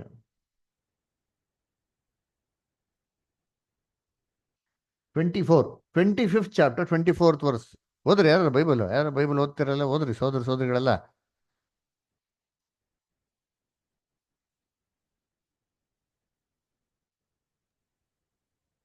ತರುವಾಯ ಒಂದೇ ತಲಾಂತು ಹೊಂದಿದವನು ಸಹ ಮುಂದೆ ಬಂದು, ಸ್ವಾಮಿ, ನೀನು ಕಠಿಣ ಮನುಷ್ಯನು, ನೀನು ಬಿತ್ತದಿರುವಲ್ಲಿ ಕೊಯ್ಯುವವನು. ನೋಡ್ರ ಎಂತ ಮನುಷ್ಯನಂತೆ? ಕಠಿಣ ಮನುಷ್ಯನು. ಅಂದ್ರೆ ಏನೋ ವೆರಿ ಸ್ಟ್ರಿಕ್ಟ್ ಮಾಸ್ಟರ್. ಅದರ ಪರಲೋಕ ತಂದೆ ಅದೇನೇ ಇದ್ದಾರೆ, ಅವರು ಕಾಂಪ್ರಮೈಸೇ ಇಲ್ಲ ರೀ. ಅದರ ಸಾರಿ ಅಂತ ಕೇಳ್ಬಿಟ್ರೆ ಏನ್ ಬೇಕಾದ್ರೆ ಮಾಡ್ಬಿಡ್ತಾರೆ, ಕ್ಷಮಿಸ್ಬಿಡ್ತಾರೆ. ಆದ್ರೆ ಸ್ಟಬ್ಬನ್ ಆಗಿದ್ದಿ ಹಠ ಸಾಕ್ಸಿ ಬೇಕು ಅಂತ ಕೆಲವು ವಿಚಾರಗಳನ್ನ ಗೊತ್ತಿದ್ದು ಮಾಡಿದ್ರೆ ಅದೆಂತ ಮಾಸ್ಟರ್ ಅಂತ ಅವರು. Is A very tough man, very strict man. ಅದರ ಇವರು ಎಲ್ಲಿ ಕುಯ್ತಾರೆ ಅಂತಂದ್ರೆ ಏನಂತಂದ್ರೆ ಓದಿ ಇನ್ನೊಂದ್ಸತಿ ಎಲ್ಲಿ ನೀನು ಬಿತ್ತನೆ ಬಿತ್ತದಿರುವಲ್ಲಿ ಹಾ ಕೊಯ್ಯುವವನು, ಬಿತ್ತದಿರುವಲ್ಲಿ ಕೊಯ್ಯುವವನು ಅದೇನರ್ಥ ಏನ್ರಿ ಇವ್ರು ಬಿತ್ತನೆ ಮಾಡಿಲ್ಲ, ಅರೆ ಹೊಲ ಇವ್ರದ್ದು. ಅವಾಗ ಏನ್ ಮಾಡ್ತಾರೆ, ಹೊಲ ನಮ್ದು, ನಾನು ಬಿತ್ತನೆ ಮಾಡ್ತೀನೋ ಬಿಡ್ತೀನೋ, ಅಲ್ಲಿ ಏನ್ ಫಲ ಬರ್ತೋ ಫಲಗಳು ಏನ್ ಮಾಡ್ತೀನೋ ನಾನು ಎತ್ಕಣಂತ ಮನುಷ್ಯ ಇವರು. ನೆಕ್ಸ್ಟ್ ನೀನು ತೂರದಿರುವಲ್ಲಿ ರಾಶಿ ಮಾಡಿಕೊಳ್ಳುವವನು ನೋಡ್ರ, ಎಂದು ತಿಳಿದು ತೂರದಿರುವಲ್ಲಿ ರಾಶಿ ಮಾಡ್ಕೊಳೋರಂತೆ ಅಲ್ರ. ಆಮೇಲೆ ನೋಡಿ ನೆಕ್ಸ್ಟ್ ಏನ್ ಮಾಡ್ತಂತೆ 25 ಹ್ಮ್, ಎಂದು ತಿಳಿದು ಹೆದರಿಕೊಂಡು ಹೋಗಿ ನಿನ್ನ ತಲಾಂತನ್ನು ಭೂಮಿಯಲ್ಲಿ ಬಚ್ಚಿಟ್ಟನು. ನೋಡ್ರ, ಇಗೋ ಎದುರ್ಕೊಂಡು ನಿನ್ನದು ಹೋಗ್ಬಿಟ್ಟೆ, ನಿನಗೆ ಸಂದಿದೆ. ಎದುರ್ಕೊಂಡು ಹೋಗ್ಬಿಟ್ಟೆ, ಭೂಮಿಯಲ್ಲಿ ಬುಚಿಕ್ಬಿಟ್ಟೆ ಅಂತ ಹೇಳ್ತಾರೆ. ನೋಡ್ರ, ಯಜಮಾನ್ ಅನ್ಕೊಂಡ್ರೆ ಏನ ಭಯ, ಹಾ ಭಯ ಭಕ್ತಿ ಇಲ್ಲ, ಬರೀ ಭಯ ಮಾತ್ರ ಏನೈತೆ ಐತೆ, ಎದುರ್ಕೊಂಡ್ಬಿಟ್ಟಂತೆ ಅಲ್ವರ. ಅಂದ್ರೆ ಇವ್ನಿಗೆ ಯಜಮಾನನ್ ಚಿತ್ತ ಗೊತ್ತೋ ಗೊತ್ತಿಲ್ವೋ, ಚೆನ್ನಾಗ್ ಗೊತ್ತು ನೋಡಿ. ಅಲ್ಲಿ ಹೇಳ್ತಾರೆ, ಯಜಮಾನ ಹೇಳ್ತಾರೆ 26ರಲ್ಲಿ ಹೇಳ್ತಾರೆ, ಓದಿಂತೀರಿ. ಆಗ ಅವನ ದಣಿಯು ಅವನಿಗೆ, ಮೈಗಳ್ಳನಾದ ಕೆಟ್ಟ ಆಳು ನೀನು, ಹ್ಮ್ ನಾನು ಬಿತ್ತದಿರುವಲ್ಲಿ ಕೊಯ್ಯುವವನು, ಹ್ಮ್ ತೂರದಿರುವಲ್ಲಿ ರಾಶಿ ಮಾಡಿಕೊಳ್ಳುವವನು ಎಂದು ತಿಳಿದೆಯಾ? ಎಂದಿ ತಿಳಿಯಾ, ನೀನ್ ಚೆನ್ನಾಗಿ ಗೊತ್ತಿತ್ತಲ್ವಾ. ಆಮೇಲೆ ನೆಕ್ಸ್ಟ್ ಹಾಗಾದರೆ ಹ್ಮ್ ನೀನು ನನ್ನ ಹಣವನ್ನು ಸಾಹುಕಾರರಲ್ಲಿ ಬಡ್ಡಿಗೆ ಹಾಕಬೇಕಾಗಿತ್ತು. ಹ್ಮ್ ನಾನು ಬಂದು ನನ್ನದನ್ನು ಬಡ್ಡಿ ಸಹಿತ ಪಡೆದುಕೊಳ್ಳುತ್ತಿದ್ದನು ನೋಡ್ರ, ಎಂದು ಹೇಳಿ, ಏನ್ ಹೇಳ್ತಾರೆ, ಅಟ್ಲೀಸ್ಟ್ ನಿಮ್ ಬಡ್ಡಿಗೆ ಹಾಕಿದ್ರೆ ಏನೋ ಬಂದಿರೋದು, ಅದು ಪಾಂಟಿಗೆ ಅದು ಏನಾಗಿರೋದು, ಏನೋ ಒಂದು ಬೆಳ್ಕೊಳೋದು, ಅದು ಮಾಡಿಲ್ವಲ್ಲ ಅಂತ ಟೈಮ್ ಮಾಡಿದಾಗ ಇವನ್ನ ಕಿತ್ತಿ ಇನ್ನೊಬ್ಬನ್ ಕೊಡು ಅಂತ ಹೇಳ್ತಾರೆ. ಕೊಟ್ಬಿಟ್ಟು ನೋಡಿ ಏನ್ ಹೇಳ್ತಾರೆ, 29 ಸ್ಟಾರ್ ಅದಲ್ಲೇ. ಇದ್ದವರಿಗೆಲ್ಲ ಕೊಡಲ್ಪಡುವುದು, ಹ್ಮ್ ಅವರಿಗೆ ಮತ್ತೂ ಹೆಚ್ಚಾಗುವುದು, ಹ್ಮ್ ಇಲ್ಲದವನ ಕಡೆಯಿಂದ ಇದ್ದದ್ದು ತೆಗೆಯಲ್ಪಡುವುದು. ಹ್ಮ್ ಏನ್ ಹೇಳ್ತಾರೆ, ತಲಾ ಅಂತ ಕೊಟ್ಟಿದ್ಮೇಲೆ ಅದನ್ನ ಉಪಯೋಗಿಸ್ಕೊಂಡಿಲ್ಲ ಅಂದ್ರೆ ಏನ್ ಮಾಡಂತ, ಇರೋದನ್ನ ಕೂಡ ಕಿತ್ಕೊಂಡ್ಬಿಡು ಅಂತ ಹೇಳ್ತಾರೆ. ಅದೇನರ್ಥ, ಒಂದು ಜ್ಞಾನ, ಬುದ್ಧಿ, ತಿಳುವಳಿಕೆ, ಪ್ರಜ್ಞೆ ಎಲ್ಲ ಕೊಟ್ಟವ್ರು ಏನಕ್ಕೆ, ಸತ್ಯ ತಿಳಿಸಿರೋದು ಏನಕ್ಕೆ, ನಮ್ಮ ಬಲಹೀನತೆಗಳನ್ನ ಜಯಿಸಿ ಯೇಸು ಕ್ರಿಸ್ತನ ಮಾರ್ಗದಲ್ಲಿ ನಡೆಯಲಿ, ಬೇಕು ಅಂತ ಪಾಪ ಮಾಡದೇ ಇರ್ಲಿ, ಯಜಮಾನನ ಚಿತ್ತ ಏನಂತ ಅರ್ಥ ಮಾಡ್ಕೊಂಡ್ಲಿ ಅಂತಂದ್ಬಿಟ್ಟು ಎಲ್ಲ ಅರ್ಥ ಮಾಡ್ಕೊಂಡ್ಮೇಲೆ ಬೇಕು ಬೇಕು ಅಂತ ತಪ್ಪು ಮಾಡಿದ್ರೆ, ಬೇಕು ಬೇಕು ಅಂತ ಹಠ ಹಿಡದೆ ಪಾಪ ಮಾಡ್ದೆ ಅಂತಂದ್ರೆ ಏನಪ್ಪ ಕ್ಲಿಯರ್ ಸಿಗ್ನಿಫಿಕೆನ್ಸ್ ಅದೇ ಸ್ಟಬನ್ನೆಸ್ ಅಲ್ವರ. ಅವರಿಂದ ಕಿತ್ಕೊಂಡು ಇನ್ನೊಬ್ರು ಕೊಡ್ತಾರೆ. ಏನ್ ಕಿತ್ಕೊಂತಾರೆ, ನಮ್ಮ ಹತ್ರ ಏನೇ ತಲಾಂತ ಇರ್ಬೋದು, ನಮಗ್ ಜ್ಞಾನ ಇರ್ಬೋದು, ನಮ್ ಬುದ್ಧಿ ಇರ್ಬೋದು, ತಿಳುವಳಿಕೆ ಇರ್ಬೋದು, ಸತ್ಯದ ಒಂದು ತಿಳುವಳಿಕೆ ಅಂತ ಹೇಳ್ತಾರೆ ಗೊತ್ತಾ, ಅದರಿಂದಾನೇ ಕಿತ್ಬಿಟ್ಟು ದೇವ್ರ ನಮ್ಮನ್ನೇ ಮಾಡ್ಬೋದು, ಮಂಕನಾಗಿ ಮಾಡ್ಬಿಡ್ಬೋದು. ಅವರ ನಮ್ಗೆ ಕಣ್ಗಳು ತೆರೆದವ್ರೆ, ಆ ಕಣ್ಗಳನ್ನ ತಿರ್ಗಾ ಏನ್ ಮಾಡೋದು ದೇವ್ರು ಮುಚ್ಬೋದು ನೋಡ್ರಿ ಅಂತೀನಿ ನೋಡಿ. ಆಮೇಲೆ ಎಷ್ಟು ಹೇಳ್ತಾರೆ, ಕಂಟಿನ್ಯೂ ಮಾಡಿ. ಮತ್ತು ಕೆಲಸಕ್ಕೆ ಬಾರದ ಆ ಆಳನ್ನು ಹೊರಗೆ ಕತ್ತಲಿಗೆ ಹಾಕಿ ಬಿಡಿರಿ ಎಂದು ಹೇಳಿದನು. ಹ್ಮ್ ಹ್ಮ್ ಅಲ್ಲಿ ಗೋಳಾಟವು, ಕಟಕಟನೆ, ಹಲ್ಲು ಕಡಿಯೋಣವು ಇರುವವು. ಎಲ್ಲ ಹಾಕ್ಬಿಡು ಅಂತ ಹೇಳ್ತಾರೆ. ಅವನ್ನೇನ್ ಮಾಡು, ಹೊರಗಡೆ ಕತ್ಲಲ್ಲಿ ಹಾಕ್ಬಿಡು. ದೇವ್ರು ನಮ್ಮನ್ನ ಕರೆದಿರೋದೇ ಕತ್ಲಿಂದ ಬೆಳಕಿಗೆ. ಸತ್ಯಲ್ಲಿ ಸರಿಗಿಲ್ಲ ಅಂತಂದ್ರೆ, ಬೇಕು ಅಂತ ತಪ್ಪು ಮಾಡಿದ್ರೆ ತಿರ್ಗಲಿಗೆ ಹಾಕ್ತಾರಂತೆ, ವಾಪಸ್ಸು ಕತ್ಲಿಗೆ ಹಾಕ್ತಾರಂತೆ, ಲೋಕಕ್ಕೆ ಬಿಟ್ಬಿಡ್ತಾರೆ. ಹಂಗಾರೆ ಏನ್ ಅರ್ಥ ಅಂತಂದ್ರೆ, ತಿಳಿದಿರೋ ಸತ್ಯ ಎಲ್ಲ ಮರ್ತೋಗ್ಬಿಡ್ಬೇಕು ನೋಡ್ರಿ ಅಂತೀನಿ. ದೇವ್ರ ಹತ್ರ ಮಾಡ್ಬಿಡ್ತಾರೆ, ಔಟರ್ ಡಾರ್ಕ್ನೆಸ್ ಅಲ್ರ. ಅದಕ್ಕೆ ಎಷ್ಟೋ ಜನ ಸತ್ಯ ಎಲ್ಲ ಚೆನ್ನಾಗಿ ಕೇಳ್ತಿದ್ರು, ಎಲ್ಗೋಗ್ಬಿಟ್ಟವ್ರೆ, ಲೋಕಕ್ಕೆ ಔಟರ್ ಡಾರ್ಕ್ನೆಸ್. ಸತ್ಯದ ಸ್ವಲ್ಪನೂ ಜ್ಞಾನ ಇಲ್ಲ, ಒಂದೇ 1% ತಲೆಯಲ್ಲಿ ಇರಲ್ಲ ನೋಡಿ. ಅಥವಾ ದೇವ್ರೇನ್ ಮಾಡ್ತಾರೆ, ಬ್ರೈನ್ ವಾಶ್ ಔಟ್ ಮಾಡ್ಬಿಡ್ತಾರೆ ಅದಲ್ಲ. ಇದು ಏನ್ ಹೇಳೋದು, ಬೇಕಂತ ಪಾಪ ಮಾಡಿದವ್ರಿಗೆ ದೇವ್ರು ಕೊಡಂತ ಶಿಕ್ಷೆ. ಅದ್ರ ಎಷ್ಟು ಕೊಡ್ತಾರೆ ಶಿಕ್ಷೆ, ಸಾಕಷ್ಟು ಶಿಕ್ಷೆ ಏನ್ ಮಾಡ್ತಾರೆ, ಬಹಳಷ್ಟು ಶಿಕ್ಷೆ ಏನಾಗ್ತಾರೆ ಆಗ್ತಂದ್ರು ಅಲ್ರ. ಲೂಕಕ್ಕೆ ಬಂದ ಏನ್ ಹೇಳ್ತಾರೆ ನೋಡ್ರಿ, ಲೂಕಕ್ಕೆ ಬನ್ನಿ ಇವಾಗ ಅಂತ. ನೆಕ್ಸ್ಟ್ ಹೇಳ್ತಾರೆ, ಲೂಕ 12ನೇ ಅಧ್ಯಾಯದಲ್ಲಿ 48. ತಿಳಿಯದ ಪೆಟ್ಟುಗಳಿಗೆ ಯೋಗ್ಯವಾದದನ್ನು ನಡೆಸಿದವನು ಸ್ವಲ್ಪ ಪೆಟ್ಟು ತಿನ್ನುವನು. ನೋಡ್ರ, ತಿಳಿದೇ ಮಾಡ್ಬಿಟ್ಟೆ ಸ್ವಾಮಿ, ನಾನು ಕ್ಷಮಿಸ್ಬಿಡೋನು ಏನ್ ಮಾಡ್ತಾರೆ, ಯಜಮಾನ ಬಿಟ್ಬಿಡ್ತಾರೆ ಇಲ್ಲ, ಕೊಡ್ತಾರೆ. ಎಷ್ಟು ಕೊಡ್ತಾರೆ, ಸ್ವಲ್ಪ ಪೆಟ್ಟು ಏನ್ ಮಾಡ್ತಾರೆ, ಕೊಡ್ತಾರೆ. ಆಮೇಲೆ ಯಾವನಿಗೆ ಬಹಳವಾಗಿ ಕೊಟ್ಟಿದೆಯೋ ಅವನ ಕಡೆಯಿಂದ ಬಹಳವಾಗಿ ನಿರೀಕ್ಷಿಸಲ್ಪಡುವುದು. ನೋಡ್ರ, ಯಾರಿಗೆ ಬಹಳ ಕೊಟ್ಟಿದ್ಯೋ ಬಹಳ ಎಕ್ಸ್ಪೆಕ್ಟ್ ಮಾಡ್ತಾರೆ. ಏನ್ ಅರ್ಥ, ಯಾರಿಗೆ ಬಹಳ ಒಂದು ಜ್ಞಾನ, ಬುದ್ಧಿ, ತಿಳುವಳಿಕೆ, ಯಜಮಾನನ್ ಚಿತ್ತ ಎಲ್ಲ ಅರ್ಥ ಮಾಡ್ಕೊಳಕ್ಕೆ ಬಹಳ ಕೊಟ್ಟವರು ಏನಿರ್ಬೋದು, ಬಹಳ ಬಹಳ ಜ್ಞಾನ ಇರ್ಬೋದು, ಬಹಳ ಎಕ್ಸ್ಪೀರಿಯನ್ಸ್ ಇರ್ಬೋದು ಅಲ್ವರ, ಬಹಳ ತಿಳುವಳಿಕೆ ಇರ್ಬೋದು ಅಲ್ವರ. ಆಮೇಲೆ ಏನ್ರಿ, ದೇವರಲ್ಲಿ ಬಹಳ ನಂಬಿಕೆ ಇರ್ಬೋದು, ಬಹಳ ಪ್ರೀತಿ ಇರ್ಬೋದು, ಇವೆಲ್ಲ ನಮ್ಮ ಹತ್ರ ಬಹಳ ಇರ್ಬೋದು ರೀ. ಬೇರೆಯವ್ರ ಕಂಪೇರ್ ಮಾಡೋದು ಜಾಸ್ತಿ ಇರ್ಬೋದು. ಏನಕ್ಕೆ ಕೊಟ್ಟಿರ್ತೀವಿ ಇವನ್ನೆಲ್ಲ, ಇದನ್ನೆಲ್ಲ ಕೊಟ್ಟಿರೋದು ಏನಕ್ಕೆ ಏನ್ರಿ, ದೇವ್ರು ನಮ್ಮ ಹತ್ರ ಬಹಳ ಏನ್ ಮಾಡ್ತಾರೆ, ಕೇಳ್ತಾರೆ. ಅಲ್ರ ಈ ಬಹಳ ಕೇಳ್ಬೇಕಾದ್ರೆ ಬಹಳ ಲೆಕ್ಕ ಕೊಡಕ್ಕೆ ಏನಾಗಿರ್ಬೇಕು, ರೆಡಿ ಇರ್ಬೇಕು. 5 ಕೊಟ್ಟವ್ರ ತಲಂತೋ, ಏನು ಅದು ಕೊಟ್ಟಿದ್ಮೇಲೆ ಮಾಡ್ಬೇಕು, ಅದಕ್ಕೆ ತಕ್ಕಂತೆ ದೇವ್ರ ಲೆಕ್ಕ ಕೊಡೋಂಗೆ ಏನಾಗಿರ್ಬೇಕು. ಅಯ್ಯೋ ದೇವ್ರೆ ನಿಂಗೆಲ್ಲ ಏನ್ ಮಾಡಿದೀನಿ, ಎಲ್ಲ ನೀವು ಮಾಡಿದೀನಿ ಅಂತ ಲೆಕ್ಕ ಕೊಡಂಗೆ ಇರ್ಬೇಕ್ರಿ. ಅಂದ್ರೆ ಹೌದು ದೇವ್ರ ಹಿಂಗೆಲ್ಲ ಮಾಡಿದೀನಿ ಕರೆಕ್ಟಾಗಿ ಅಂತಂದ್ಬಿಟ್ಟು. ಅದರ ಏನ್ರಿ ದೇವ್ರಿಗೆ ಗೊತ್ತಿಲ್ಲ ಅಂತಲ್ಲ, ದೇವ್ರ ನಮ್ಮ ಹತ್ರ ಏನ್ ಮಾಡ್ತಾರೆ ಕೇಳ್ತಾರೆ, ನೋಡೋಣ ನೀವು ಬಾಯಿನಲ್ಲಿ ಏನ್ ಬರ್ತಾರೆ ಅಂತ. ಅಲ್ವರ ಪೊದೆಯಲ್ಲಿ ಆದಾಮನ್ ಅವಳು ಪಾಪ ಮಾಡಿದ್ಮೇಲೆ ಏನಾಗಿದ್ರು ಪೊದೆಯಲ್ಲಿ, ಹಾ ಮರೆ ಆಗಿದ್ರು ಅಲ್ವರ. ಅವಾಗ ದೇವ್ರು ಬಂದು ಏನ್ ಕೇಳ್ತಾರೆ ಆದಾಮ ಮತ್ತೆ ಅವಳಿಗೆ, ಏನ್ ಕೇಳ್ತಾರೆ ಓದಿಂತೀನಿ. ಆದಿಕಾಂಡ 3:9-10. ಯೆಹೋವ ದೇವರು ಮನುಷ್ಯನನ್ನು ನೀನು ಎಲ್ಲಿರುತ್ತಿ ಎಂದು ಕೂಗಿ ಕೇಳಲು ಅವನು, ನೀನು ತೋಟದಲ್ಲಿ ಸಂಚರಿಸುವ ಸಪ್ಪಳವನ್ನು ನಾನು ಕೇಳಿ ಬೆತ್ತಲೆಯಾಗಿದ್ದೇನಲ್ಲ ಎಂದು ಹೆದರಿ ಅಡಗಿಕೊಂಡೆನು ಅಂದನು. ನೋಡ್ರ ಎಲ್ಲಿದ್ಯಾ ಅಂತ ಕೇಳ್ತಾರೆ. ಯಾಕೆ ದೇವ್ರಿಗೆ ಗೊತ್ತಿರ್ಲಿಲ್ಲ? ನಾವು ಕೂತ್ಕೊಳ್ಳೋದು ಎದ್ದೇಳೋದೆಲ್ಲ ಯಾರು ಗೊತ್ತೋ, ದೇವ್ರಿಗೆ ಗೊತ್ತು. ಆದ್ರೆ ದೇವ್ರು ಏನಕ್ಕೆ ಕೇಳ್ತಾವ್ರೆ, ಏನಪ್ಪ ಉತ್ತರ ಕೊಡ್ತಾನೆ ನೋಡೋಣ, ಇವನ್ ಸಿನ್ಸಿಯಾರಿಟಿ ಏನೋ, ಇವನ್ ಬೇಕು ಅಂತ ಯಜಮಾನನ್ ಚಿತ್ತ ತಿಳ್ಕೊಳ್ಳೋಣ ಏನೋ ಅಂತಂದ್ಬಿಟ್ಟು. ಯಾಕಂದ್ರೆ ಆದಾಮ್ ಚೆನ್ನಾಗಿ ಗೊತ್ತಿತ್ತು. ನಾವು ತಿಮೋತಿಲಿ ಏನ್ ನೋಡ್ತೀವಿ, 1 ತಿಮೋತಿ 2:14 ಆದಾಮು ಬೇಕಂತೂ ಪಾಪ ಮಾಡ್ಲಿಲ್ಲ. ಆದಾಮಿಗೆ ಚೆನ್ನಾಗಿ ಗೊತ್ತಿತ್ರಿ. ಅದರ ಅವನು ಮಾಡಿದ್ದೇನ್ರಿ, ಕ್ಲಿಯರ್ ಆಗಿ ಗೊತ್ತಿತ್ತು. ಸಾರಿ, ಅವನು ವಂಚನೆಗೆ ಒಳಗಾಗಿಲ್ಲ, ಅವ್ನು ಚೆನ್ನಾಗಿ ಗೊತ್ತಿತ್ತು. ಅಣ್ಣ ತಿಂದ ಏನ್ ಮಾಡ್ತೀನಿ ನಾವು ಪಾಪ ಮಾಡ್ತೀನಿ ಅಂದ್ಬಿಟ್ಟು. ಅದರ ಸ್ಪಷ್ಟವಾಗಿ ಕ್ಲಿಯರ್ ಆಗಿ ಗೊತ್ತಿತ್ತು. ಅಂದ್ರೆ ಮೋಸನೇ ಹೋಗಿಲ್ಲ ರೀ. ಮೋಸ ಹೋಗಿದ್ಯಾರು, ಯಾವಾಳು ಅಲ್ಲ. ಹಂಗಾರೆ ದೇವ್ರ ಚಿತ್ತ ಚೆನ್ನಾಗಿ ಗೊತ್ತಿತ್ತು ನೋಡಿ. ದೇವ್ರ ಬಂದು ಕೇಳ್ತಾರೆ, ಏನಪ್ಪ ಎಲ್ಲಪ್ಪ ಇದೆಯಾ ಅಂತಂದ್ರೆ, ಅಯ್ಯೋ ದೇವ್ರೇ, ಆ ಏನ್ರಿ ನೀನು ಸಪ್ಪಳವನ್ನು ಕೇಳಿ ನಾನೇನ್ ಮಾಡಿ ಎದರ್ಕೊಂಬಿಟ್ಟ, ನಾನು ಬೆತ್ತಲಾಗಿರೋದನ್ನ ಔಸ್ಕೊಂಡೆ ಅಂತ ಕೇಳ್ತಾರೆ. ಅವಾಗ ದೇವ್ರ ಹೆಂಗ್ ಕೇಳ್ತಾರೆ, ಏನ್ ನೋಡಿ 11ನೇ ವಾಕ್ಯ. ನೀನು ಬೆತ್ತಲೆಯಾಗಿದ್ದಿ ಎಂದು ನಿನಗೆ ತಿಳಿಸಿದವರು ಯಾರು? ಯಾರು ಅಲ್ಲರ, ನಿನ್ಗೆ ಯಾರಪ್ಪ ಹೇಳಿದ್ದೀನಿ ನೇಕೆಡ್ ಆಗಿದ್ಯಾ ಅಂತ? ನಿನಗೆ ಚರ್ಮ ಕೊಟ್ಟಿದ್ನಲ್ಲ ಒದಿಕೆಗೆ, ನೀನ್ ಯಾಕೆ ಬೆತ್ತಲೆ ಅಂತ ನೀನ್ ಎನ್ಸ್ಕೊಂಡೆ? ಅದರ ಎಲ್ಲ ಪ್ರಾಣಿಗಳು ಹಂಗೆ ತಾನೇ ಇದೆ ರೀಡಿಯನ್ ತೋಟದಲ್ಲಿ, ಎಲ್ಲರಿಗೂ ಚರ್ಮ ಕೊಟ್ಟು ಅದ್ರ ಇನ್ನೊಂದು ಜಾಕೆಟ್ ಕೊಟ್ಟವ್ರ ಹೇಳ್ರಿ. ಸಿಂಹಗೆ ಒಂದು ಬಟ್ಟೆ ಕೊಟ್ಟವ್ರೆ, ಟೈಗರ್ಗೆ ಒಂದು ಬಟ್ಟೆ ಕೊಟ್ಟವ್ರೆ. ಅದೇ ಅಷ್ಟೇ, ಅದೇ ಚರ್ಮ ಅದೇ ಬಟ್ಟೆ, ಏನಿಲ್ಲ. ಇನ್ನು ಮನ್ಷಿಗೆ ಏನ್ ಕೊಟ್ಟವ್ರೆ, ಮನ್ಷನ್ಗೆ ಹೆಂಗೆ ಕೊಟ್ಟಿದ್ದು ದೇವ್ರು ಸ್ಪೆಷಲ್ ಆಗಿ ಏನ್ ಕೊಟ್ಟಿಲ್ಲ. ಅದರ ಇವನೇನ್ ಮಾಡ್ಬಿಟ್ಟ, ಅರೆ ಇದು ನೇಕೆಡ್ನೆಸ್ ಅನ್ನ ತಿಳ್ಕೊಂಬಿಟ್ಟ. ನೋಡಿರ್ತೀನಿ ಏನದು ನೇಕೆಡ್ನೆಸ್ಸು, ಏನ್ ಗೊತ್ತದು? The realisation of nakedness is called something called us conscience which works inside us. ಇದು ದೇವರು ಎಲ್ಲ ಮನುಷ್ಯಲಿಟ್ಟಾರ, ಪ್ರಾಣಿಗಳಿಗೆ ಇಟ್ಟಿಲ್ಲ ನೋಡಿರ್ತೀನಿ. ಅದೇ ಪ್ರಾಬ್ಲಮ್ಮು. ಅಂದ್ರೆ ಅವ್ರಿಗೆ ಮಾತು ಬರಲ್ಲ, ಅವರು ಒಂದು ಗಾತ್ರದಲ್ಲಿ ಅವ್ರಿಗೆ ಏನ್ ಮಾಡ್ಬೇಕು, ಎಷ್ಟು ಇಟ್ಟಾರ ಅಷ್ಟು ಇಟ್ಟಾರ ಅಂತೀರಿ. ಆದ್ರೆ ದೇವರು ಮನುಷ್ಯನಿಗೆ ಮನಸ್ಸಾಕ್ಷಿ ಅಂತ ಇಟ್ಟಾರ ನೋಡಿರ್ತೀನಿ. ಅಲ್ವರ ಅದೇನಾಯ್ತು, ತಪ್ಪು ಮಾಡಿದ್ಮೇಲೆ ಅಯ್ಯೋ ನಾನು ತಪ್ಪು ಮಾಡ್ಬಿಟ್ಟೆ, ನಾನು ಪಾಪ ಮಾಡ್ಬಿಟ್ಟೆ ಅಂತಂದ್ಬಿಟ್ಟು ರಿಯಲೈಸ್ ಆಗ್ತೈತೆ. ರಿಯಲೈಸ್ ಆಗಿದ್ಮೇಲೆ ದೇವತ್ರ ಏನ್ ಹೇಳ್ಬೇಕಾಯ್ತು, ಹಂಗೆ ಹೇಳ್ಬೇಕಾಯ್ತಲ್ಲ. ಆದ್ರೆ ಏನ್ ಮಾಡ್ತಾನೆ, ನಿನಗೆ ಯಾರು ಹೇಳಿದ್ದು ಅಂತ ಹೇಳಿದ್ರೆ ಏನ್ ಹೇಳ್ತಾನೆ, ಕಂಟಿನ್ಯೂ ಸರ್. ತಿನ್ನಬಾರದೆಂದು ನಾನು ನಿನಗೆ ಆಜ್ಞಾಪಿಸಿದ ಮರದ ಹಣ್ಣನ್ನು ತಿಂದೆಯಾ ಎಂದು ಕೇಳಲು ನೋಡ್ರ ಆ ಮನುಷ್ಯನು, ದೇವರು ನಾನು ತಿಂದೆಯಾ ಅಂತ ಕೇಳ್ತಾರೆ. ಯಾಕೆ ದೇವ್ರಿಗೆಲ್ಲ ಗೊತ್ತಿರಲ್ವಾ ಅಂದ್ರೆ, ಎಲ್ಲ ದೇವ್ರಿಗೆ ಗೊತ್ತಿರಿ.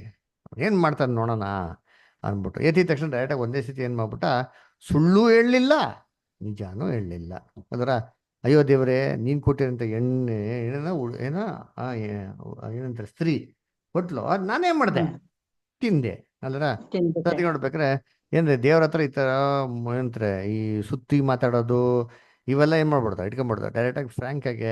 ಹೌದು ದೇವ್ರೆ ತಿನ್ಬಿಟ್ಟೆ, ದಯವಿಟ್ಟು ಕ್ಷಮಿಸ್ಬಿಡು ದೇವ್ರೆ, ತಪ್ಪಾಗ್ಬಿಡ್ತು ತಿನ್ಬಿಟ್ಟೆ ಅಂತ ಹೇಳಿದ್ರೆ ದೇವ್ರ ಹೆಂಗಿರೋರು, ಅವ್ರ ಮನ್ಸೇ ಒಂಥರ ಬಿಡ್ರಿ. ಅದರ ಡೈರೆಕ್ಟಾಗಿ ಏನ್ ಮಾಡ್ಬಿಟ್ಟಾರ, ಆಯ್ತು ಬಿಡ್ಕಂದ ಹೋಗಿ ಮಜಾ ಮಾಡೋನ್ ಬಿಟ್ಬಿಟ್ಟಿರೋರು. ಅದರ ಯಜಮಾನನ ಚಿತ್ತ ತಿಳಿದು ಬೇಕಂತ ಪಾಪ ಮಾಡ್ದವನ್ಗೆ ದೇವ್ರೇನ್ ಮಾಡಿದ್ರು, ಶಿಕ್ಷೆನ ಕೊಟ್ಟರು. ಸೊ ಅದಕ್ಕೆ ನಾವು ಮಾಡಿರೋಂಥ ಒಂದು ತಪ್ಪುಗಳಿಗೆ ದೇವ್ರು ನಮಗೆ ಶಿಕ್ಷೆ ಹೆಂಗಪ್ಪ ಕೊಡ್ತಾನೆ, ನಮ್ಮ ಒಂದು ಆಟಿಟ್ಯೂಡ್, ನಾವು ಎಷ್ಟು ಮಾತ್ರಕ್ಕೆ ದೇವ ಚಿಂತನೆ ಮಾಡಿದಿರಿ ತಿಳ್ಕೊಂಡಿದ್ದೀರಿ ಅಂತಂದ್ಬಿಟ್ಟು ಅಲ್ವರ. ಆಮೇಲೆ ನೋಡಿ ಈ ಪ್ಯಾರಾಗ್ರಾಫಲ್ಲಿ ಸೂಪರ್ ಆಗಿ ಒಂದು ಪಾಯಿಂಟ್ ಹೇಳ್ತಾರೆ. ಹಾಗಾದ್ರೆ ಏನ್ ಮೀನಿಗೂ ದೇವ್ರು ಒಂದೇಸಿ ತೆಗ್ಬಿಟ್ಟು ನಾನು ಸರಿಯಪ್ಪ ನಮ್ಮ ಬಲ ನಾನು ಎಷ್ಟೋ ವಿಚಾರಗಳನ್ನ ಬೇಕು ಅಂತಾನೆ ಮಾಡ್ಬಿಡ್ತೀನಿ, ಸೆಕೆಂಡ್ ಎದ್ಗೆ ಹಾಕ್ಬಿಡ್ತಾರಾ ಅಂದ್ರೆ ಇಲ್ಲ ರೀ. ಅದರ ಸೆಕೆಂಡ್ ಎದ್ಗೆ ಹೋಗೋ ಕಂಡೀಷನ್ಸ್ ಇಬ್ರು 6 ಚಾಪ್ಟರ್ ಓದಿರಿ. ಆ ಸೆಕೆಂಡ್ ಎದ್ಗೆ ಹೋಗೋಕ್ಕಿಂತ ಮುಂಚೆ ಏನಾಗ್ತಾರೆ ಅಂತಂದ್ರೆ, ಈ ಪಾಪ ಮಾಡೋಂಥ ವಿಚಾರ ಸ್ಲೋ ಆಗಿ ಬೆಳೀತಾ ಬಿಡುತ್ತೆ. ಇದೇ ಸ್ಥಿತಿ ಬಿಡಲ್ಲ, ದಿನಾ ಸ್ವಲ್ಪ ಏನಾಗೋದು ಬರೋದು. ಅದರ ಒಂದೊಂದೇ ಕಾರಣಗಳು, ಒಂದೊಂದೇ ನೆಪಗಳು, ಒಂದೊಂದೇ ಎಕ್ಸ್ಕ್ಯೂಸ್ಗಳು ಬಂದು ಏನಾಗ್ತದೆ, ದೊಡ್ಡದಾಗಿ ಏನಾಗ್ತದೆ ಮಿಂತ್ಬಿಡ್ತದೆ. ಅಲ್ವರ ಹೆಂಗೆ ಅಂದ್ರೆ, ಇವಾಗ ನಮ್ಗೆಲ್ಲ ಒಂದು ಅನುಭವ ಇರಬೇಕು. ಅದರ ನಿಮ್ಗೆಲ್ಲ ಐತೋ ಇಲ್ವೋ, ಸ್ಕೂಲಲ್ಲಿ ಇರ್ಬೇಕಾದ್ರೆ ಫಸ್ಟ್ ಟೈಮ್ ಏನು ಮಾಡ್ತೀರಿ, ಮಕ್ಳುಗಳು ಪುಟಾಣಿ ಮಕ್ಳುಗಳು ಫಸ್ಟ್ ಟೈಮ್ ಕಳ್ತನ ಮಾಡಿರ್ತಾರೆ. ಫಸ್ಟ್ ಟೈಮ್ ಕಳ್ತನ ಮಾಡ್ಬೇಕಾದ್ರೆ ಯಾರ ಕೈಗೂ ಸಿಗಾಕೊಂಡಿಲ್ಲ. ತುಂಬ ಚಿಕ್ಕದಾಗಿರೋ ವಿಚಾರ ಇರ್ಬೋದು, ಒಂದು ಪೆನ್ಸಿಲು ರಬ್ಬರೋ ಇಲ್ಲ ಮನೇಲಿ ಏನೋ ಒಂದು ಇರ್ಬೋದು, ಅಪ್ಪ ಅಮ್ಮಂಗೆ ಹೇಳಿದ್ರೆ ಏನೋ ತಿನ್ಬಿಟ್ಟಿರ್ಬೇಕು ಅದರ. ಆದರೆ ಸೆಕೆಂಡ್ ಟೈಮ್ ಮಾಡ್ಬೇಕಾರೆ ಸ್ವಲ್ಪ ಈಸಿ ಅನ್ಸ್ಬಿಡ್ತಾರೆ. ಯಾಕೆ? ಫಸ್ಟ್ ಟೈಮ್ ಯಾರು ನೋಡಿಲ್ವಲ್ಲ ಅಲ್ವರ. ಆದರೆ ಥರ್ಡ್ ಟೈಮು ಫೋರ್ತ್ ಟೈಮು ಮಾಡ್ಬೇಕಾದ್ರೆ ಯಾರು ಸಿಗಾಕೊಂಡ್ಬಿಟ್ರೆ ಏನ್ರಿ ಫುಲ್ಲು ಹೋಗ್ಬಿಡ್ತದೆ. ಯಾಕೆ? ಟೆನ್ಷನ್ ಗೊತ್ತಿದ್ದು ಏನು ಮಾಡಿದೆ, ತಪ್ಪು ಮಾಡಿದೆ ಅಂದ್ಬಿಟ್ಟು. ಆದರೆ ಏನ್ರಿ, ಆ ಟೈಮಲ್ಲಿ ಯಾರೋ ನಮಗೆ ಶಿಕ್ಷೆ ಕೊಡದಿರ ಇದ್ಬಿಟ್ರೆ ಏನಾಗ್ತಾರೆ ಹೇಳಿ, ನೆಕ್ಸ್ಟ್ ಟೈಮ್ ಮಾಡೋಕೆ ಇನ್ನೂ ಧೈರ್ಯ ಬರ್ತದೆ.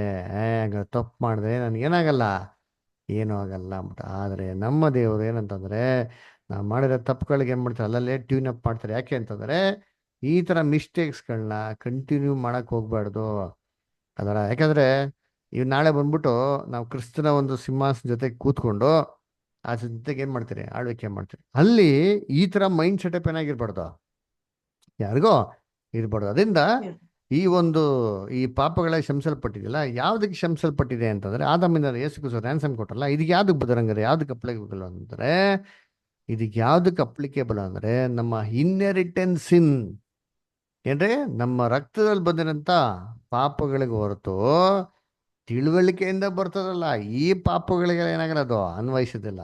ಅದರ ಯೇಸು ಕ್ರಿಸ್ತನ ಒಂದು ರಕ್ತ ಯಾವ ಪಾಪನ ತೊಳಿತದಪ್ಪ ಅಂತಂದ್ರೆ ಆದಾಮಿಂದ ಬಂದಂತ ಒಂದು ಪಾಪನ ಸಂಪೂರ್ಣವಾಗಿ ತೊಳಿತಾರ್ರಿ. ನಮ್ಮ ರಕ್ತದಲ್ಲಿ ಎಲ್ಲರಲ್ಲಿದೆ. ಆದರೆ ಕೆಲವೊಂದೆಲ್ಲ ಏನ್ರಿ, ನಾವು ಸತ್ಯ ತಿಳಿದ್ಮೇಲೆ ಬಿಟ್ಬಿಡ್ತೀರಿ. ಆದರೆ ಸತ್ಯ ತಿಳಿದ್ಮೇಲೆ ಕೆಲವೊಂದೆಲ್ಲ ಏನು ಮಾಡ್ತೀರಿ, ಬೇಕು ಅಂತ ಏನು ಮಾಡ್ತೀರಿ ಗೊತ್ತಾ? ಇದಕ್ಕೆಲ್ಲ ನೋ ಫರ್ಗಿವ್ನೆಸ್, ಇದಕ್ಕೆಲ್ಲ ಶಿಕ್ಷೆ ಕೊಟ್ಟೆ ದೇವ್ರು ನಮ್ಮನ್ನ ಟ್ಯೂನ್ ಅಪ್ ಮಾಡಿ ನಮ್ಮನ್ನ ಕರೆಕ್ಷನ್ ಮಾಡಿ ಟ್ರ್ಯಾಕಿಗೆ ಏನು ಮಾಡೋದು, ಕರ್ಕೊಂಬರೋದು ಅಲ್ವರ. ಸೊ ಅದಕ್ಕೆ ನೋಡ್ಬೇಕಾದ್ರೆ ಸ್ಟ್ರೈಪ್ಸ್ ಆರ್ ನೆಸಸರಿ ಅಂತ ಹೇಳ್ತಾರೆ. ಅದಕ್ಕೆ ಕೀರ್ತನೆ 23 ಹೇಳ್ತಲ್ಲ, ನಿನ್ನ ಕೋಲು ನಿನ್ನ ದೊಣ್ಣೆ ನನ್ನೇನು ಮಾಡ್ತದೆ, ಸಂತೈಸ್ತದೆ.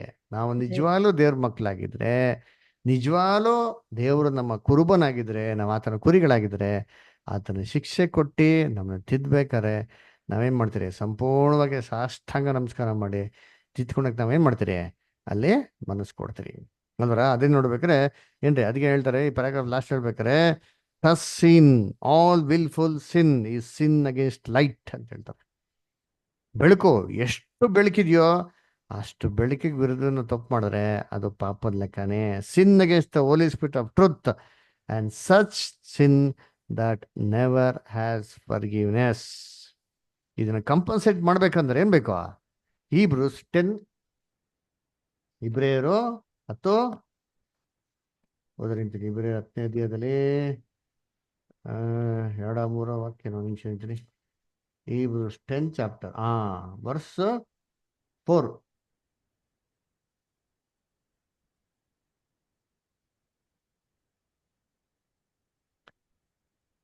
ಪಾಪಗಳ ಜ್ಞಾಪಕವಾಗುವುದುಂಟು. ಹೋರಿಗಳ ಮತ್ತು ಹೋತಗಳ ರಕ್ತದಿಂದ ಪಾಪಗಳು ಪರಿಹಾರವಾಗುವುದು ಅಸಾಧ್ಯವಾಗಿದೆಯಲ್ಲ. ಆದದರಿಂದ ನೋಡ್ರ ಏನ್ರಿ, ಹೋರಿಗಳ ಎತ್ತುಗಳ ರಕ್ತದಿಂದ ಪಾಪಗಳು ಏನ್ರಿ ಪರಿಹಾರವಾಗುವುದು ಅಸಾಧ್ಯವಾಗಿದೆ. ಅಸಾಧ್ಯವಾಗಿದೆ. ಒಂದು ನಿಮಿಷ ರೀ, ಇನ್ನೊಂದು ವಾಕ್ಯ ಬರ್ತದೆ.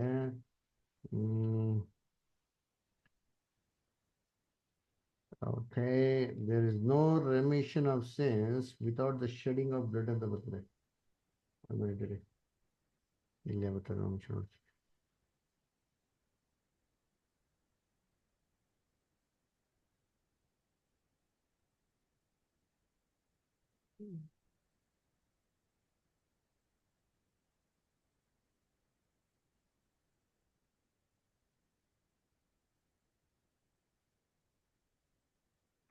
One minute.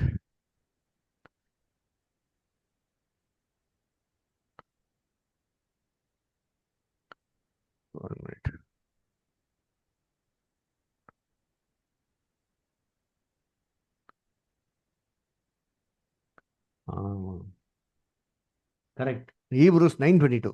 Sorry. ಎಲ್ಲಾ ವಸ್ತುಗಳು ರಕ್ತದಿಂದಲೇ ಶುದ್ಧೀಕರಿಸಲ್ಪಡುವವು. ರಕ್ತಧಾರೆ ಇಲ್ಲದೆ ಪಾಪ ಪರಿಹಾರ ಉಂಟಾಗುವುದಿಲ್ಲ. ನೋಡ್ರ, ರಕ್ತ ಧಾರೆ ಇಲ್ಲದೆ ಪಾಪ ಪರಿಹಾರ ಆಗೋದು ಅಸಾಧ್ಯ.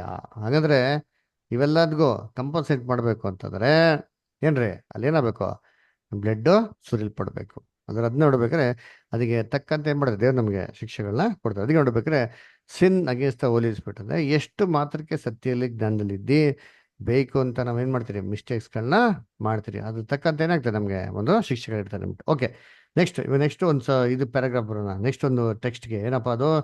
ಓಕೆ, ಏನಂತಂದ್ರೆ ದ ಸ್ಪಿರಿಟ್, ಯಾರೋ ಕನ್ನಡ ಓದ್ಬಿಡ್ತೀವಿ ವಾಲ್ಯೂಮ್ನಲ್ಲಿ, ಯಾರು ಓದ್ತೀರಾ? ತುಂಬಾ ಚಿಕ್ಕದಾಗಿದೆ ಒಂದು ಪ್ಯಾರಾಗ್ರಾಫ್. ಓದ್ಲಾ ಬ್ರದರ್? ಓದ್ರಿ ಸರ್. ದೇವರ ಆತ್ಮನು ಫಿಲಿಪ್ಪನಿಗೆ, ನೀನು ಆ ರಥದ ಹತ್ತಿರ ಹೋಗಿ ಅದರ ಸಂಗಡಲೇ ನಡೆ ಎಂದು ಹೇಳಿದನು. ಅಪೊಸ್ತಲರ ಕೃತ್ಯಗಳು 8ನೇ ಅಧ್ಯಾಯ 29ನೇ ವಚನ. ಈ ಮಾತುಗಳಿಗಾಗಲಿ ಈ ಸನ್ನಿವೇಶವಾಗಲಿ ಮತ್ತೊಬ್ಬ ದೇವರ ಅಗತ್ಯತೆಯ ಬಗ್ಗೆ ಯಾವುದೇ ರೀತಿಯಲ್ಲಿ ಸಂಬಂಧಿಸಿಲ್ಲ. ಇದಕ್ಕೆ ವ್ಯತಿರಿಕ್ತವಾಗಿ ನಾವು ದೇವರು ಪವಿತ್ರಾತ್ಮನ ಮೂಲಕವಾಗಿ ಆತನ ಪ್ರಭಾವದಿಂದ ಶಕ್ತಿಯಿಂದ ಫಿಲಿಪ್ಪನನ್ನು ಕುಂಚಕಿಯ ರಥದ ಬಳಿಗೆ ಹೋಗುವಂತೆ ನಿರ್ದೇಶಿಸಿದನು ಮತ್ತು ಸೂಚಿಸಿದನು ಎಂದು ಅರಿತುಕೊಳ್ಳುವಾಗ ಎಲ್ಲಾ ಅಗತ್ಯತೆಗಳು ಪೂರೈಸಲ್ಪಟ್ಟಿವೆ ಮತ್ತು ಅವುಗಳು ದೇವರ ಶೇಷ ಭಾಗಗಳೊಂದಿಗೆ ಸಾಮರಸ್ಯದಲ್ಲಿವೆ ಎಂದು ಕಂಡುಬರುತ್ತದೆ. ದೇವರಾತ್ಮನು ಫಿಲಿಪ್ಪನಿಗೆ ಯಾವ ರೀತಿಯಲ್ಲಿ ನಿರ್ದೇಶಿಸಿದನು ಎಂದು ನಮಗೆ ತಿಳಿಸಲ್ಪಟ್ಟಿಲ್ಲ. ಈ ಬಗ್ಗೆ ನಾವು ಊಹಿಸಿಕೊಳ್ಳುವುದು ಅವಿವೇಕವೆನಿಸುತ್ತದೆ. ದೇವರ ಬಳಿ ತನ್ನ ಇಚ್ಛೆಗಳನ್ನು ತನ್ನ ಜನರಿಗೆ ತಿಳಿಸುವಂತಹ ಮಿತಿಯಿಲ್ಲದ ಮಾರ್ಗಗಳಿವೆ. 39ನೇ ವಚನದೊಂದಿಗೆ ಹೋಲಿಸಿರಿ. Okay, thank you sir. So ಇಲ್ಲಿ ನೋಡಿ, ಇದು ತುಂಬಾ ಚೆನ್ನಾಗಿದೆ. ಅಪೊಸ್ತಲ ಕೃತ್ಯಗಳು 8:29 ಆಗ್ತಾರೆ. ಫಿಲಿಪ್ಪನು ಬಂದ್ಬಿಟ್ಟು ಒಂದು ರಥದಲ್ಲಿ ಏನ್ ಮಾಡ್ತಾನೆ, ಹೋಗ್ತಾನೆ. ಆ ರಥದ ಹೋಗ್ಬೇಕಾದ್ರೆ ಕಂಚಿಕಿ, ಇಂಗ್ಲಿಷ್ ಇನಾಕ್ ಅಂತ ಹೇಳ್ತಾರೆ, ಅವನ್ ಏನ್ ಮಾಡ್ತಿರ್ತಾನೆ, ಒಂದು ಗ್ರಂಥನ ಓದ್ತಾ ಇರ್ತಾನೆ. ಏನಪ್ಪ ಅದು ಗ್ರಂಥ ನೋಡಿದ್ರೆ ಯೆಶಾಯನ ಪುಸ್ತಕ. ಅದು ಯಾವ ದೇಹ ಓದ್ತಾ ಇರ್ತಾನೆ, 53ನೇ ಅಧ್ಯಾಯ ಏನ್ ಮಾಡ್ತಾ ಇರ್ತಾನೆ, ಓದ್ತಾ ಇರ್ತಾನೆ. ಅದಕ್ಕೆ ಫಿಲಿಪ್ಪನ್ ನೋಡ್ಬಿಟ್ಟು ಏನಪ್ಪ ಅದು ಓದ್ತಾ ಇದೆಯಾ ಅಂತ ಕೇಳ್ತಾರೆ. ಇಲ್ಲ ಸರ್, ನಾನು ಯೆಶಾಯದಲ್ಲಿ ಓದ್ತಾ ಇದ್ದೀನಿ. ಏನ್ರಿ ಅದು ಒಬ್ಬ ವ್ಯಕ್ತಿ ಬಗ್ಗೆ ಹೇಳ್ತಾರೆ, ಏನೋ ಗೊತ್ತಾ ಅವ್ರ ಬಗ್ಗೆ, ಯಾರೋ ಅದು ಅಂತ ಗೊತ್ತಾ ಅಂತ ಹೇಳ್ತಾರೆ. ಇಲ್ಲ ಸರ್ ಅಂತ ಹೇಳ್ಬೇಕು. ಅವಾಗ ಏನ್ ಮಾಡ್ತಾರೆ, ಫಿಲಿಪ್ಪನ್ ಕ್ಲೀನಾಗಿ ಯೇಸು ಕ್ರಿಸ್ತನ ಬಗ್ಗೆ ಏನ್ ಮಾಡ್ತಾರೆ, ಅದನ್ನೆಲ್ಲ ಹೇಳಕ್ ಶುರು ಮಾಡ್ತಾರೆ. ಅವಾಗ ಸರಿ ಅಂತ ಅಂದ್ಬಿಟ್ಟು, ಇನ್ಯಾಕೆ ತಡ ಮಾಡ್ತೀವಿ, ಎದ್ದು ನಿನ್ನ ಇದನ್ನ ಕ್ರಿಸ್ತನ್ಗೆ ಒಪ್ಪಿಸ್ಕೊಡು ಅಂತ ಅವಾಗ ಏನ್ ಮಾಡ್ತಾರೆ, ಅಲ್ಲೇ ರಥ ನಿಲ್ಲಿಸ್ಬಿಟ್ಟು ಅಲ್ಲಿ ನೀರಿನ ಜಾಗದಲ್ಲಿ ಏನ್ ಮಾಡ್ತಾರೆ, ಇಮ್ಮಟಿಗೆ ಒಂದು ದೀಕ್ಷೆನ ಕೊಡ್ತಾರೆ. ಅದರ ಈ ಒಂದು ಕೆಲಸ ಏನಾಗ್ತದೆ ನಡೀತದೆ. ಅದರ ಈ ಒಂದು ಕೆಲಸ ಆಗ್ಬೇಕಾದ್ರೆ 8:29 ನೋಡ್ತೀರಿ, ದೇವರ ಪವಿತ್ರ ಆತ್ಮ ಈನೋಕನ್ ಫಿಲಿಪ್ಪನ್ ಏನ್ ಮಾಡ್ತಂತೆ, ಅಲ್ಲಿ ಪ್ರೇರಣೆ ಮಾಡ್ತಂತೆ. ಏನ್ ಪ್ರೇರಣೆ ಮಾಡ್ತು ಅಂತಂದ್ರೆ ಏನ್ರಿ, ರಥದ ಹತ್ರ ಹೋಗು ನೀನು ಅಂತಂದ್ಬಿಟ್ಟು. ಅದರ ನೋಡಿ, ವಾಕ್ಯ ಓದೋಣ ಅಂತೀನಿ. ಇಲ್ಲಿ 8ನೇ ಅಧ್ಯಾಯ 28-29 ಓದಿಂತೀನಿ. ಓದ್ರಿ ಸರ್. ಅವನು ದೇವರ ಆತ್ಮನಗೋಸ್ಕರ ಯೆರೂಸಲೇಮಿಗೆ ಬಂದು ತಿರುಗಿ ಹೋಗುವಾಗ ತನ್ನ ರಥದಲ್ಲಿ ಕೂತುಕೊಂಡು ಯೆಶಾಯ ಪ್ರವಾದಿಯ ಗ್ರಂಥವನ್ನು ಓದುತ್ತಿದ್ದನು. ದೇವರಾತ್ಮನು ಫಿಲಿಪ್ಪನಿಗೆ, ನೀನು ಆ ರಥದ ಹತ್ತಿರ ಹೋಗಿ ಅದರ ಸಂಗಡಲೇ ನಡೆ ಎಂದು ಹೇಳಿದ್ದನು. ಫಿಲಿಪ್ಪನು ಓಡಿ ಹೋಗಿ ಆ ಮನುಷ್ಯನು ಯೆಶಾಯ ಪ್ರವಾದಿಯ ಗ್ರಂಥವನ್ನು ಓದುತ್ತಿರುವುದನ್ನು ಕೇಳಿ, ಎಲೆ, ನೀನು ಓದುವುದು ನಿನಗೆ ತಿಳಿಯುತ್ತದೋ ಅನ್ನಲು ಅವನು, ಯಾರಾದರೂ ನನಗೆ ಇಲ್ಲಿ ನೋಡ್ಬೇಕಾರೆ ಏನ್ರಿ, ಅಲ್ಲಿ ದೇವರಾತ್ಮ ಒಂದು ಅವ್ರಿಗೆ ಪ್ರೇರಣೆ ಮಾಡ್ತು ಅಂತ ಹೇಳ್ತಾರೆ. ಹೋಗು, ರಥದ ಹೋಗು ಅಂತ. ಸರಿ, ಹೆಂಗ್ ಪ್ರೇರಣೆ ಮಾಡಿದ್ರು ಅಂದ್ರೆ, ಏನೋ ಒಬ್ರು ದೇವ್ರು ಬಂದ್ಬಿಟ್ಟು ಆಣಪರ ಜಾ ಇಲ್ಲ ಒಬ್ರು ಇದ್ದಾರೆ, ವಿಟ್ನೆಸ್ ಮಾಡು ಅಂತ ಕಿವಿಯಲ್ಲಿ ಬಂದು ಹೋದ್ರಾ, ಕಿವಿಯಲ್ಲಿ ಬಂದು ಊದಿದ್ರಾ, ಅಥವಾ ಏನೋ ಹೇಳಿದ್ರಾ ಅಂತಂದ್ರೆ ಏನ್ರಿ, ಅಲ್ಲೆಲ್ಲ ಏನೋ ಇಲ್ಲ, ರೆಕಾರ್ಡಿನೋ ಕೊಡ್ಲಿಲ್ಲ. ಅದ್ರ ಯಾವ್ದೋ ಒಂದು ವ್ಯಕ್ತಿ ಬಂತು ಅಂತ ಅಂದ್ಬಿಟ್ಟದ್ರ. ಅದರಿಂದ ಈ ವಾಕ್ಯ ಇಟ್ಕೊಬಿಟ್ಟು ಪವಿತ್ರಾತ್ಮ ಒಂದು ವ್ಯಕ್ತಿ ಹೇಳೋದಕ್ಕೆ ಏನಿಲ್ಲ, ಖಂಡಿತವಾಗೂ ಸಾಧ್ಯ ಇಲ್ಲ. ಸರಿ, ಮತ್ತೆ ಹೆಂಗೆ ಹೇಳಿದ್ರು? ಅದರ ಅಲ್ಲಿ ಕೊಟ್ಟಿದ್ಯಾ ವಾಕ್ಯದಲ್ಲಿ ಅಂದ್ರೆ, ಆ ವಾಕ್ಯದಲ್ಲಿ ನಮ್ಗೆ ಏನ್ ಮಾಡಿಲ್ಲ, ಅಲ್ಲೆಲ್ಲೂ ನಮ್ಗೆ ಕೊಡ್ಲಿಲ್ಲ ಅಲ್ವರ. ಆದ್ರೆ ಇದ್ರ ಬಗ್ಗೆ ನಾವು ಸ್ಪೆಕ್ಯುಲೇಟ್ ಮಾಡ್ಬೋದು ಅಷ್ಟೇ. ಸ್ಪೆಕ್ಯುಲೇಟ್ ಏನ್ರಿ, ಊಹೆಗಳು ಮಾಡ್ಕೊಬೋದು ಅಷ್ಟೇ ಹೊರತು ಇದೀಗ ವಾಕ್ಯದಲ್ಲಿ ಆಧಾರ ಏನಿಲ್ಲ. ಇಲ್ಲ, ಏನಾಯ್ತು, ಯಾವ ತರ ಬಂದು ಮಾತಾಡಿದ್ರು, ಆಡಿಬಲ್ ವಾಯ್ಸ್ ಅಲ್ಲಿ ಮಾತಾಡಿದ್ರ, ಇಲ್ಲ ಸೂಚನೆಗಳ ಮುಖಾಂತರ ಮಾತಾಡಿದ್ರೆ, ಹಿಂಗೆ ನಮ್ಗೆ ಗೊತ್ತಿಲ್ಲ ಅದರ. ಯಾಕಂದ್ರೆ ಬೈಬಲ್ ಏನ್ ಹೇಳ್ಬಿಟ್ಟಿದ್ದಾರೆ ನೋಡ್ರಿ. ಇಲ್ಲಿ ಇಬ್ರಿಯರು 1:1 ಓದ್ರಿಂತೀರಿ. ಇಬ್ರಿಯರು 1ನೇ ಅಧ್ಯಾಯ 1ನೇ ವಾಕ್ಯ ಓದಿಂತೀರಿ. ಪುರಾತನ ಕಾಲದಲ್ಲಿ ನಮ್ಮ ಪಿತೃಗಳ ಸಂಗಡ ಪ್ರವಾದಿಗಳ ಬಾಯಿಂದ ಭಾಗವಾಗಿಯೂ ವಿಧವಾಗಿಯೂ ಮಾತಾಡಿದ ದೇವರು ಈ ಅಂತ್ಯ ದಿನಗಳಲ್ಲಿ ನಮ್ಮ ಸಂಗಡ ಮಗನ ಮುಖಾಂತರ ಮಾತಾಡಿದ್ದಾನೆ. ಅಷ್ಟೇ, ಭಾಗವಾಗಿಯೂ ವಿಧವಾಗಿಯೂ ಮಾತಾಡಿರೋ ದೇವರು. ಹೆಂಗ್ ಮಾತಾಡೋರೆ? ಎಷ್ಟೆಷ್ಟೋ ರೀತಿಯಲ್ಲಿ ಮಾತಾಡ್ಬಿಟ್ಟವ್ರಿ. ಅದರ ಯಾಕೊಬ್ಬಗೆ ಹೆಂಗ್ ಮಾತಾಡಿದ್ರು, ನಾನು ನಿನ್ನ ಸಂಗಡ ಇದ್ದೀನಿ, ಯಾಕೋ ಬೇನ್ ಕೇಳ್ಕೊತಾನೆ, ಅಯ್ಯೋ ದೇವ್ರೆ ನೀನು ಸಂಗಡ ಇದ್ದು ನಾನು ಸುರಕ್ಷಿತವಾಗಿ ಬಂದರೆ ಸಾಕು ದೇವ್ರೆ ಅಷ್ಟೇ. ಆಸ್ತಿ ಅಂತ ಸಲ ಏನು ಕೇಳ್ಕೊಳಲ್ಲ ಅಲ್ಲ, ತಿನ್ನೋದಕ್ಕೆ ಊಟ ಇದ್ದು ಕುಡಿಯೋದಕ್ಕೆ ನೀರಿದ್ರೆ ಸಾಕು ಅದರ, ಆಮೇಲೆ ಉಡೋಕ್ಕೆ ವಸ್ತ್ರ ಇದ್ರೆ ಸಾಕು ಅಂತ ಕೇಳ್ಕೊಂತೀರಿ. ಹಂಗೆ ದೇವ್ರು ಹೆಂಗೆ ಮಾತಾಡಿದ್ರು ಅಂತಂದ್ರೆ ಒಂದು ದರ್ಶನದ ಮುಖಾಂತರ, ಅಂದ್ರೆ ಆ ಕನಸು, ಅದರ ಇನ್ಫ್ಯಾಕ್ಟ್ ಹೇಳ್ಬೇಕು ದರ್ಶನಕ್ಕೆ ಅನ್ಬೇಕು, ಒಂದು ಕನ್ಸಲ್ಲಿ ಏನು ಮಾಡ್ತಾನೆ, ದೇವದೂತರು ಏರೋದು ಇಳಿಯೋದನ್ನ ನೋಡ್ತಾನೆ ಅಲ್ರ. ಸೊ ಅಲ್ಲಿ ನೋಡ್ಬೇಕಾದ್ರೆ ಆ ಕನಸಿನ ಮುಖಾಂತರ ದೇವ್ರು ಮಾತಾಡಿದ್ರೆ ಯೋಸಫನ್ಗೆ ಅವನಿಗೊಂದು ಕನಸಿನ ಮುಖಾಂತರ ಅಲ್ವರ. ಸೊ ಈ ರೀತಿ ಒಂದೊಂದು ಸಿಚುವೇಶನ್ಸ್ ಅಲ್ಲಿ ಎಲ್ಲರಿಗೂ ಕನಸು ಅಂತಿಲ್ಲ, ಎಲ್ಲರಿಗೂ ಕೆಲವೊಂದು ಸತಿ ಸನ್ನಿವೇಶಗಳ ಮುಖಾಂತರ ಮಾಡೋದು ದೇವರಲ್ಲಿ ಅಲ್ಲಿ ಮಾತಾಡೋರು. ಹೆಂಗೆ ಹಗಾರ್ ಅದರ ಮತ್ತೆ ಇಶ್ಮೇಲ್ ಏನಾಗ್ತಿರ್ತಾನೆ, ಸಾಯ್ತಾ ಇರ್ತಾನೆ. ಅವ್ರ ಅಮ್ಮನಿಗೆ ಮಗನ ಸಾಯೋದು ನೋಡೋಕ್ಕಾಗಲ್ಲ ರೀ, ಅದರ ಬಿಟ್ಬಿಡ್ತಾಳೆ, ಅದರ ಬಿಟ್ಬಿಟ್ಟು ಮರದ ಕಡೆ ಆ ಕೂಸನ್ನ ಬಿಟ್ಬಿಟ್ಟು ಕೊಡೋ ಅಂತ ತರ್ತಾ ಇರ್ತಾರೆ, ಅಯ್ಯೋ ನನ್ನ ಮಗನ ಸಾಯೋದು ನೋಡೋಕ್ಕಾಗಲ್ಲ ಅಂತಬಿಟ್ಟು ಅಲ್ವರ. ಅವಾಗ ಏನ್ರಿ ದೇವದೂತ ಬಂದ್ಬಿಟ್ಟು ಅವ್ರ ಕಣ್ಗಳನ್ನ ತೆರಿತಾನೆ. ತೆರೆದ್ಬೇಕಾರೆ ಅಲ್ಲೇನು ಮಾಡ್ತಾರೆ, ನೀರಿನ ಬಗ್ಗೆನ ನೋಡ್ತಾರೆ. ನೀರಿನ ಬಗ್ಗೆ ಆಡಿ ಇತ್ತ ಅಂದರೆ ಆಡಿ ಇತ್ತು, ಅವ್ರ ಕಣ್ಣಿಗೇನಾಗಿಲ್ಲ, ಕಾಣಿಸಿಲ್ಲ. ಸೊ ಇವಾಗೇನಾಯ್ತು, ಅವ್ರಿಗೆ ಕಣ್ಣಿಗೆ ಕಾಣಿಸೋದಕ್ಕೆ ಶುರು ಆಯಿತು. ಅದರ ಆ ರೀತಿ ದೇವರು ಸನ್ನಿವೇಶಗಳ ಮುಖಾಂತರ ಮಾತಾಡೋರೆ. ಅಲ್ಲಿ ಬಂದು ನೋಡಮ್ಮ ನೀರು ಕುಡಿ, ನೀನು ಬದುಕು, ನೀನು ಹೋಗು ಹಾಗಂತೇನು ಹೇಳಿದ್ರ ಅಂದರೆ ಇಲ್ಲ ರೀ. ಅದರ ಸದ್ ನೋಡ್ಬೇಕಾರೆ ಆ ನೀರೇ ಒಂದು ಸಿಗ್ನಿಫಿಕೆನ್ಸ್ ಆಗಿತ್ತು. ಈ ನೀರಿಂದ ನಾವು ಕುಡ್ದೇ ಮಾಡ್ಬೇಕು, ನಾವು ಬದುಕಬೇಕು ಅಂತ. ಆಮೇಲೆ ಏನು ಮಾಡ್ತಾರೆ ದೇವರು, ಆ ಥರ ಇವ್ರ ಮುಖಾಂತರ ಕೂಡ 12 ಗೋತ್ರಗಳು ಮಾಡ್ತೀನಿ, ಇವನು ಕೂಡ ದೊಡ್ಡದಾಗಿ ಆಶೀರ್ವಾದ ಮಾಡ್ತೀನಿ ಅಂತೆಲ್ಲ ಹೇಳ್ತಾರಲ್ಲ. ಸೊ ಅದಕ್ಕೆ ನೋಡ್ಬೇಕಾದ್ರೆ ದೇವರು ಯಾವ ರೀತಿಲಿ ಮಾತಾಡ್ತಾರೋ ನಮಗೆ ಗೊತ್ತಿಲ್ಲ. ಆದರೆ ಇಲ್ಲಿ ಏನು ಎಲ್ಲ ಊಹೆಗಳು ಮಾಡ್ಕೊಂಡು ಹೋಗ್ತಿಲ್ಲ, ದೇವರು ಯಾವುದೇ ರೀತಿ ಆಡಿಬಲ್ ವಾಯ್ಸಲ್ಲಿ ಅವ್ರ ಸಂಗಡ ಏನು ಮಾಡೋಕ್ಕಾಗಿಲ್ಲ, ಮಾತಾಡೋಕ್ಕೆ ಹೋಗಿಲ್ಲ. ಎಲ್ಲಿದೆ ಅದಕ್ಕೇನೋ ಒಂದು ಎಕ್ಸಾಂಪಲ್ ಇದೆಯಾ, ಅದಕ್ಕೇನೋ ಒಂದು ಸಜೆಷನ್ಸ್ ಇದೆಯಾ, ಈ ಥಾಟ್ ಕರೆಕ್ಟಾಗಿದೆ ಅಂತಲೇ ಇದೆಯಾ ಅಂದರೆ ಎಸ್, ಎಲ್ಲಿದೆ ಅಂದರೆ ಅದಲ್ಲೇ ಓದಿಂತೀನಿ. ಇಲ್ಲೇ 39 ವರ್ಷ ಓದಿ, ಅಪೊಸ್ತಲ ಕೃತ್ಯಗಳು 8:39 ಓದ್ರಿ ನೋಡೋಣ.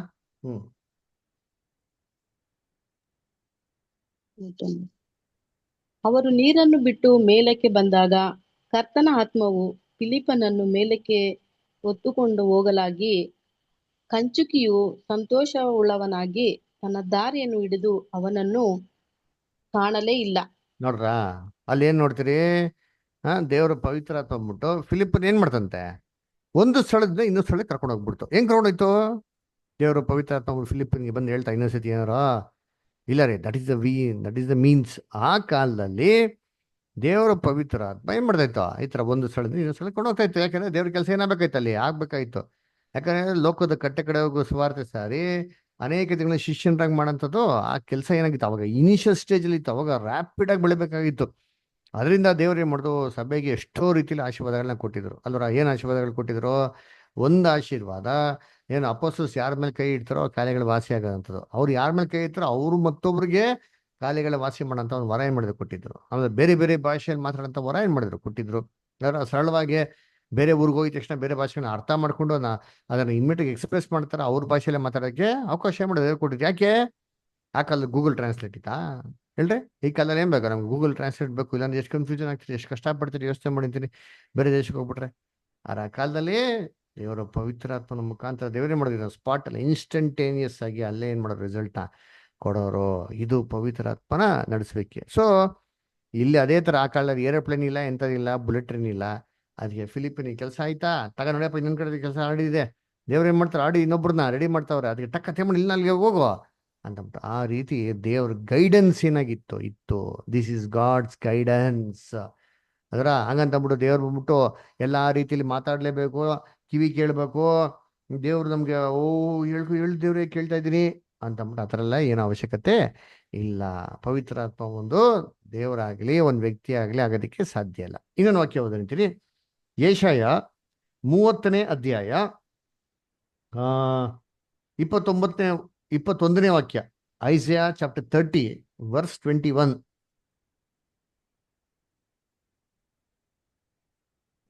ನೀವು ಬಲಕ್ಕಾಗಲಿ ಎಡಕ್ಕಾಗಲಿ ತಿರುಗಿಕೊಳ್ಳುವಾಗ ಇದೇ ಮಾರ್ಗ, ಇದರಲ್ಲೇ ನಡೆಯಿರಿ ಎಂದು ನಿಮ್ಮ ಹಿಂದೆ ಆಡುವ ಮಾತು ನಿಮ್ಮ ಕಿವಿಗೆ ಬೀಳುವುದು. ನೋಡ್ರ, ನಮ್ಮ ಕಿವಿಗೆ ಯಾವತ್ತೂ ಬಿದ್ದಿಲ್ಲಪ್ಪ.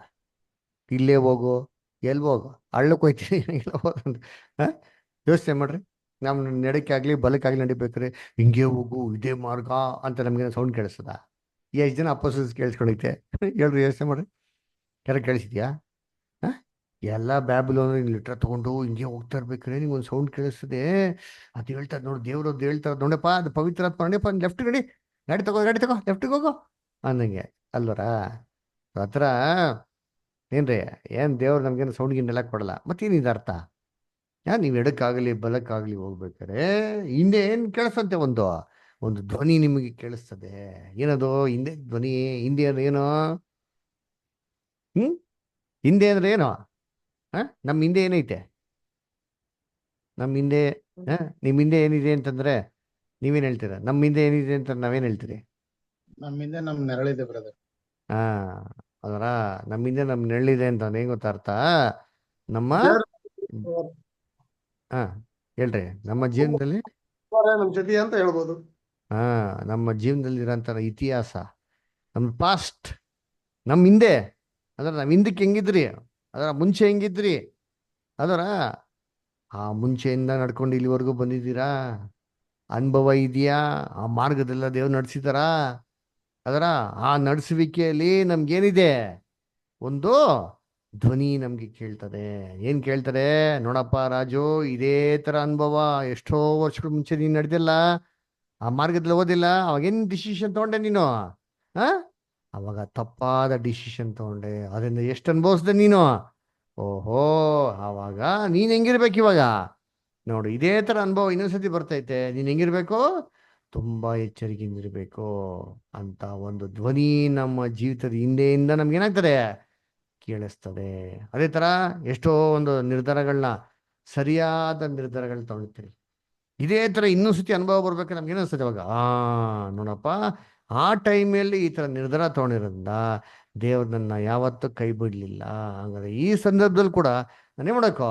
ನನ್ನ ಭರವಸೆ, ನನ್ನ ನಂಬಿಕೆ, ನಾನೆಲ್ಲ ಒಂದು ಸಂಪೂರ್ಣವಾಗಿ ದೇವ್ರ ಮೇಲೆ ಹಾಕ್ಬಿಟ್ಟು ನಾನು ನಿರ್ಧಾರ ತಗೊಬೇಕು ಅಂತ ಅಂದ್ಬಿಟ್ಟು ಒಂದು ಧ್ವನಿ ಏನ್ರಿ, ಪಾಸ್ಟ್ ಎಕ್ಸ್ಪೀರಿಯನ್ಸಸ್ ನಮ್ಗೆ ಏನಾಗ್ತದೆ? ನಮಗೆಲ್ಲ ಗೈಡೆನ್ಸ್ ಆಗಿ ದೇವ್ರು ಕೊಡ್ತಾರೆ. ಅದರ ಅದಕ್ಕೆ ಯೇಸು ಕ್ರಿಸ್ತು ಅಪೊಸ್ತಲರಿಗೆ ಏನಂತಂದ್ರು? ನಾನು ಹೋಗಿದ್ಮೇಲೆ ಏನ್ ಮಾಡ್ತೀನಿ? ಪವಿತ್ರಾತ್ಮನ ಕಳಿಸ್ತೀನಿ. ಪವಿತ್ರಾತ್ಮ ಬಂದು ಏನ್ ಮಾಡ್ತಾರೆ ನಿಮ್ಗೆ? ಸಕಲವನ್ನು ನಿಮ್ಗೆ ಏನ್ ಮಾಡ್ತೇನೆ? ಜ್ಞಾಪಕಕ್ಕೆ ತರಿಸ್ತದೆ. ನಾನು ಏನೆಲ್ಲ ಮಾತಾಡಿದ್ದೀನೋ ನಿಮ್ಗೆ ನೆನಪಿಗೆ ಬರಲ್ಲ ಇವಾಗ.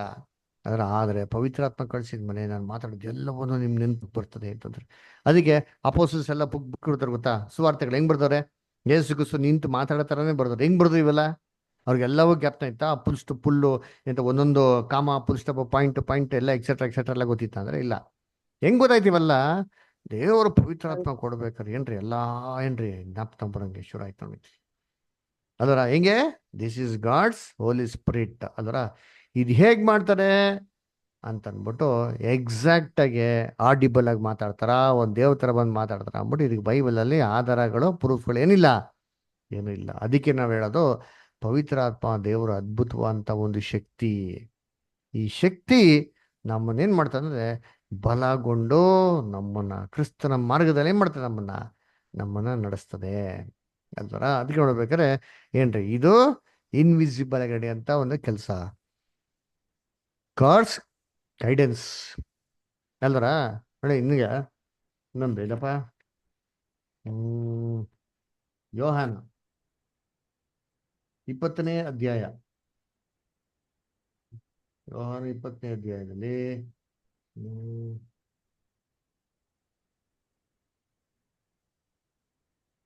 21ನೇ ಅಧ್ಯಾಯದಲ್ಲಿ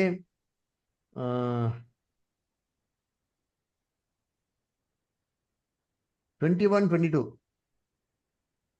ಹೋದ್ರಿ ಯಾರದ? John 21st chapter 21 and 22.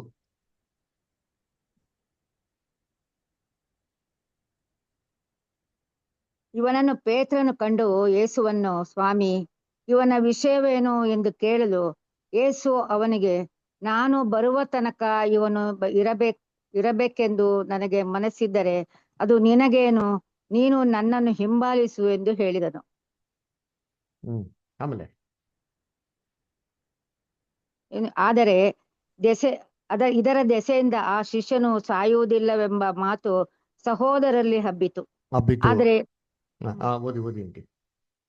ಆದರೆ ಅವನು ಸಾಯುವುದಿಲ್ಲವೆಂದು ಯೇಸು ಅವನಿಗೆ ಹೇಳಲಿಲ್ಲ. ನಾನು ಬರುವ ತನಕ ಇವನು ಇರಬೇಕೆಂದು ನನಗೆ ಮನಸ್ಸಿದ್ದರೆ ಅದು ನಿನಗೇನು ಎಂತಲೇ ಆತನು ಹೇಳಿದನು. ನೋಡ್ರ ಇಲ್ಲಿ ಕೂಡ ಯೇಸು ಕ್ರಿಸ್ತ ಏನ್ ಮಾಡ್ತಾರೆ, ಯೋಹಾನ ಯಾವ ತರ ಸಾಯ್ಬೇಕು ಅಂತ ಹೇಳ್ತಾರೆ, ಪೇತ್ರ ಯಾವ ತರ ಸಾಯ್ಬೇಕು ಅಂತ ಏನ್ ಮಾಡ್ತಾರೆ, 18ನೇ ವಾಕ್ಯದಲ್ಲಿ ಹೇಳ್ತಾರೆ, ನೀನ್ ಕೈ ಚಾಚಿ ಏನ್ ಮಾಡ್ತೇನೆ ನೀನು, ನಿನ್ಗೆ ಇಷ್ಟ ಅಲ್ಲಿ ಜಾಗದಲ್ಲಿ ಮುದಿ ವಯಸ್ಸಲ್ಲಿ ತೊಗೊಂಡೋಗ್ತಾರೆ ಅಂತ. ನನ್ನ ಅರ್ಥ, ನೀ ಮುದಿ ವಯಸ್ಸಲ್ಲಿ ಸಾಯ್ತೀಯಾ ಅಂತ ಏನ್ ಮಾಡಿದ್ರು ಯೇಸು ಕ್ರಿಸ್ತ. ಯಾರಿಗೆ ಹೇಳಿದ್ದು? ಪೇತ್ರಗೆ ಹೇಳಿರೋದು ಅಲ್ವರಾ? ಸೊ ಅದಕ್ಕೆ ಇಲ್ಲಿ ದೇವರು ಯಾವ ತರ ಒಂದು ಗೈಡೆನ್ಸ್ ಇತ್ತು, ಪೇತ್ರ ಯಾವ ತರ ಸಾಯ್ತಾನೆ, ಯಾವ ಡಿಟರ್ಮೈನ್ ಮಾಡಿದ್ದು, ದೇವ್ರೇ ಮಾಡಿದ್ರು ಅದನ್ನ ಈ ತರ ಸಾಯ್ಬೇಕು ಅಂತ ಫಿಕ್ಸ್ ಮಾಡಿದ್ರು ಅಲ್ವರ. ಸೊ ಅದೇ ತರ ಯೋಹಾನ ಯಾವಾಗ ಸಾಯ್ಬೇಕು? ಇಮ್ಮಿಡಿಯೇಟ್ ಅವಾಗೆ ಸತ್ತು ಬಿಡ್ಬೇಕಾ? ನಾನೇನೋ ಹಿಂಗೆ ಸಾಯ್ತೀನಿ ಪರವಾಗಿಲ್ಲ, ಈ ನಿಮ್ ಕ್ಲೋಸ್ ಆಗೋನಲ್ಲ ಯೋಹಾನ, ಯಾವಾಗ ನೋಡಿದ್ರೆ ನಿಮ್ಮ ಎದೆ ಮೇಲೆ ಬಗ್ಗಿರ್ತಾನಲ್ಲ, ನಿಮ್ಗೆ ತುಂಬಾ ಫೇವ್ರೇಟ್ ಅಲ್ವಾ, ಇವ್ನು ಹಿಂಗೆ ಸಾಯ್ತೀರಾ ಅದನ್ನ ಸ್ವಲ್ಪ ಹೇಳ್ಬಿಡಿ ಅಂತಂದ್ರೆ, ನಾನು ಬರತಕ್ಕ ಬದುಕಿದ್ದೀನಿ, ನಿಂಗೇನು ಹಾಕಬೋಯ್ತೆ, ನೀವು ಹೋಗಿ ಏನು ಮಾಡೋದಿಲ್ಲ, ಕುರಿಗಳನ್ನ ಹಿಂಡಿನ ಮೈಸು ಅಂತ ಹೇಳ್ತಾರೆ ಅಲ್ವರ. ಸೊ ಅದಕ್ಕೆ ಇಲ್ಲಿ ನೋಡ್ಬೇಕಾದ್ರೆ ಗಾಡ್ಸ್ ಗೈಡೆನ್ಸ್ ಹೆಂಗಿತ್ತು ಅದರ, ದೇವರ ಪವಿತ್ರಾತ್ಮ ಗೈಡೆನ್ಸ್ ಹೆಂಗಿತ್ತು ಅಂದ್ರೆ ಒಬ್ಬೊಬ್ರು ಒಂದೊಂಥರ ಸಾಯತರ ಏನಾಗಿತ್ತು ಇತ್ತು. ಅದಕ್ಕೆ ಪೇತ್ರನ ಒಂದ್ಸತಿ ಅರೆಸ್ಟ್ ಮಾಡ್ತಾರ್ರಿ. ಅಪೊಸ್ತಲರ ಕೃತ್ಯಗಳು 12ನೇ ಅಧ್ಯಾಯದಲ್ಲಿ ಬರ್ತಾರೆ, ತೊಗೊಂಡೋಗಿ ಅವನ್ನ ಜೈಲ್ಗೆ ಹಾಕ್ಬಿಡ್ತಾರೆ. ಅದರ ಜೈಲ್ಗೆ ಹಾಕ್ಬೇಕಾದ್ರೆ ಏನಾಯ್ತು ನೋಡಿ ಅಂತೀನಿ, ಆಕ್ಟ್ಸ್ 12 ಚಾಪ್ಟರ್. ಇದೇನಕ್ಕೆ ಕೇಳಿದೆ ಗೊತ್ತಾ? ಒಂದು ಧ್ವನಿ ಏನಾಯ್ತು ಹಿಂದಕ್ಕೆ ಕೇಳಿಸ್ತು ಅಂತಂತಲ್ಲ, ಆ ಧ್ವನಿ ಹೆಂಗಿತ್ತು ನೋಡಿರ್ತೀನಿ, ಏನಂದ್ರೆ ಎಕ್ಸ್ಪೀರಿಯನ್ಸ್. ಹಳೆ ಕಾಲದಲ್ಲಿ ಅಂದ್ರೆ ಜೀವನದಲ್ಲಿ ಎಷ್ಟೋ ದಿನಗಳ ಹಿಂದೆ ಏನೋ ಒಂದು ಅನುಭವ ಆಗಿತ್ತು, ಆ ಅನುಭವದಿಂದ ಅವ್ರ ಪಾಠ ಹೆಂಗ್ ಕಲ್ತರು ಪೇತ್ರ ಅಂತ ಅಂದ್ಬಿಟ್ಟು. ಅದರ ನೋಡಿ ಇವಾಗ ಏನ್ ಹೇಳ್ತಾರೆ, ಪೇತ್ರ ನೀನು ಹೋಗ್ಬಿಟ್ಟು ಏನಾಗಬೇಕು, ನೀನು ಮುದಿ ವಯಸ್ಸಲ್ಲಿ ಸಾಯ್ಬೇಕು, ಕೈ ಚಾಚಿ ನೀನ್ ಮಾಡ್ತೀಯ, ಇಷ್ಟಲ್ಲಿ ಜಾಗ ನೀನು ಕೊಡೋಕೆ ನೀನು ಸಾಯ್ತೀಯ ಅಂತಂದಲ್ಲ. ನೋಡಿ ಅಪೊಸ್ತಲರ ಕೃತ್ಯಗಳು 12ನೇ ಅಧ್ಯಾಯಕ್ಕೆ ಬನ್ರಿ. ಅಪೊಸ್ತಲರ ಕೃತ್ಯಗಳು 12ನೇ ಅಧ್ಯಾಯ ನೋಡ್ಬೇಕಾರೆ ಒಂದನೇ ವಾಕ್ಯನ ಓದ್ಕೊಂಡ್ಬಿಟ್ರಿ ಇರ್ತೀನಿ, ಯಾರಾದ್ರು ನಿಧಾನವಾಗಿ ಒಂದೊಂದೇ.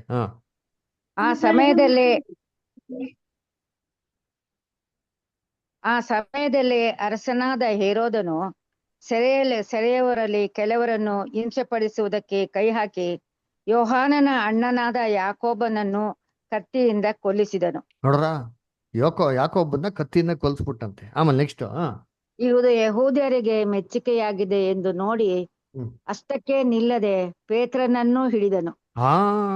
ಹಂಗಾರೆ ಏನ್ರಿ, ಯಾಕೋಬನ್ನ ಸಾಯಿಸಿದ ತಕ್ಷಣ ಇದು ಯಾರಿಗ ಇಷ್ಟ ಆಗೋಯ್ತು? ಯಹೂದ್ಯರಿಗೆ ಇಷ್ಟ ಆಗಿದೆ. ಹಂಗಾರೆ ಮರ್ಡರ್ ಹೆಂಗ್ ಮಾಡಿರ್ಬೇಕು ಅವನು? ಪಬ್ಲಿಕಲ್ಗ ಎಕ್ಸಿಕ್ಯೂಟ್ ಮಾಡಿತಾನ ಅವನ್ನ. ಅದರ ಯಾಕೋಬನ್ನ ಏನ್ರಿ ಎಲ್ಲಾರ ಮುಂದೆ ಕಣ್ಣು ಕಾಣೋರ ತರ ನೋಡೋ ಯಾಕೋಬನ್ನ ಸಾಯಿಸಿರ್ತಾನೆ ಅಲ್ವರ. ಅದು ಇಷ್ಟೇಲಿ ಹೇಳ್ತಾರೆ, ಮೋಸ್ಟ್ಲಿ ಹಂಗೆ ಕತ್ತನ ಕುಯ್ದ್ಬಿಟ್ರು ಅಂತ ಅಂದ್ಬಿಟ್ಟಲ್ವರ. ಸೊ ಹಂಗೆ ಕುಯ್ಬೇಕಾರೆ ಎಲ್ಲಾರ ಮುಂದೆ ಏನಾಗಿರ್ತದೆ, ಜನಗಳಿಗೆ ಇಷ್ಟ ಆಗುತ್ತೆ. ಅವಾಗ ಏನ್ ಮಾಡ್ಬಿಟ್ಟ ರಾಜ, ಇವ್ರಿಗೆ ಅಪೋಸ್ತಲರನ್ನ ಸಾಯಿಸಿದ್ರೆ, ಕ್ರಿಸ್ತನ ಶಿಷ್ಯರುಗಳನ್ನ ಸಾಯಿಸಿದ್ರೆ ತುಂಬಾ ಇಷ್ಟ ಕಂಡ್ರ, ಕರ್ಕೊಂಬರ್ರ ಹೋಗಿ ಯಾರನ್ನ, ಪೇತ್ರನ ಕರ್ಕೊಂಬರ್ರಿ ಅಂತ ಹೇಳ್ತಾರೆ. ಯಾವ್ದ್ರ ಇವಾಗ ಪೇತ್ರನ ಕರ್ಕೊಂಬರ್ತಾರೆ ನೋಡಿ, ಅವಾಗ ಏನಾಯ್ತಂತೆ ನೋಡಿ. ಆ ಕಾಲದಲ್ಲಿ ಹುಳಿಯಿಲ್ಲದ ರೊಟ್ಟಿಯ ಹಬ್ಬ ನಡೆಯುತ್ತಿತ್ತು. ಅವನನ್ನು ಪಸ್ಕಾ ಹಬ್ಬವಾದ ಮೇಲೆ ಜನರ ಮುಂದೆ ತರಿಸಬೇಕೆಂಬ ಯೋಚನೆಯಿಂದ ಸೆರೆಯಲ್ಲಿ ಹಾಕಿಸಿ ಅವನನ್ನು ಕಾಯಲಿಕ್ಕೆ 4 ಸಿಪಾಯಿಗಳಿದ್ದ 4 ಗುಂಪುಗಳ ವಶಕ್ಕೆ ಕೊಟ್ಟನು. ನೋಡ್ರ, ಇವಾಗ ಪೇತ್ರನ ಅರೆಸ್ಟ್ ಮಾಡ್ಬಿಟ್ರು. ಯಾವಾಗ ಸಾಯಿಸ್ಬೇಕು? ಪಸ್ಕ ನಂತರ ಸಾಯಿಸ್ತಾನೆ, ಇಮ್ಮಿಡಿಯೇಟ್ ಬೇಡ. ಪಸ್ಕದ ನಂತರ ಎಲ್ಲ ಜನಗಳು ಸೇರ್ತಲ್ಲ, ಪೆಂಟಿಕಾಸ್ಟ್ ಟೈಮ್, ಅವಾಗ ಏನ್ ಮಾಡೋದು, ಜನಗಳು ಒಳ್ಳೆ ಕ್ರೌಡ್ ಇರ್ತಾರೆ, ಅವಾಗ ಸಾಯಿಸ್ತಾನೆ ಅಂತ ಇಟ್ಕೊಂತಾರಂತೆ ಅಲ್ವರ. ಅವಾಗ ಏನ್ ಮಾಡ್ತಾರೆ, ಇವನಿಗೆ ಸೇಫ್ ಗಾರ್ಡ್ ಮಾಡಕ್ಕೆ 4 ಅದರ 4x4 ಜನ ಆಯ್ತಾ, 16 ಏನ್ ಕೊಡ್ತಾರಂತೆ ಅಲ್ಲಿ ಸಿಪಾಯಿಗಳನ್ನ ಕಾಯಕ್ಕೆ ಇರ್ತದೆ. ಎಲ್ಲವನ್ನ ಇವನ್ ಜೈಲಲ್ಲಿ ಹೆಂಗವ್ರಂತೆ ನೋಡ್ರಿ ಅಂತೀನಿ. ಅದ್ರಲ್ಲೇ 1 ನಿಮಿಷ ಅಂತೀನಿ, 6 verse 6ನೇ ವಚನ. ಹೆರೋದನು ಅವನನ್ನು ಜನರ ಮುಂದೆ ತರಿಸಬೇಕೆಂದಿದ್ದ ದಿವಸದ ಹಿಂದಿನ ರಾತ್ರಿಯಲ್ಲಿ ಪೇತ್ರನು 2 ಸರಪಣಿಗಳಿಂದ ಕಟ್ಟಲ್ಪಟ್ಟವನಾಗಿ 2 ಸಿಪಾಯಿಗಳ ನಡುವೆ ನಿದ್ದೆ ಮಾಡುತ್ತಿದ್ದನು. ನೋಡ್ರ, ಯೋಚನೆ ಮಾಡಿ, ಕಂಡೀಷನ್ ಯೋಚನೆ ಮಾಡ್ಕೊಳ್ಳಿ. ನಾಳೆ ಬೆಳಿಗ್ಗೆ ಇವ್ನ ಏನ್ ಮಾಡ್ತಾರೆ, ಸಾಯ್ಸಾಕ್ತಾರಪ್ಪ ಅಲ್ವರ. ಇವ್ನ ಹೆಂಗೆ ಕಟ್ಟಾಕೋರು ಅಂದ್ರೆ ಕೈ ಕಾಲುಗಳನ್ನ ಸರಪಣಿಗಳನ್ನ ಏನ್ ಮಾಡ್ಬಿಟ್ಟಾರೆ, ಬಂಧನದಲ್ಲಿ ಇಟ್ಬಿಟ್ಟವ್ರೆ ಅದರ. ಇಷ್ಟೊಂದು ಕಂಡೀಷನ್ ಪೇತ್ರ ಏನ್ ಮಾಡ್ತಾರಂತೆ,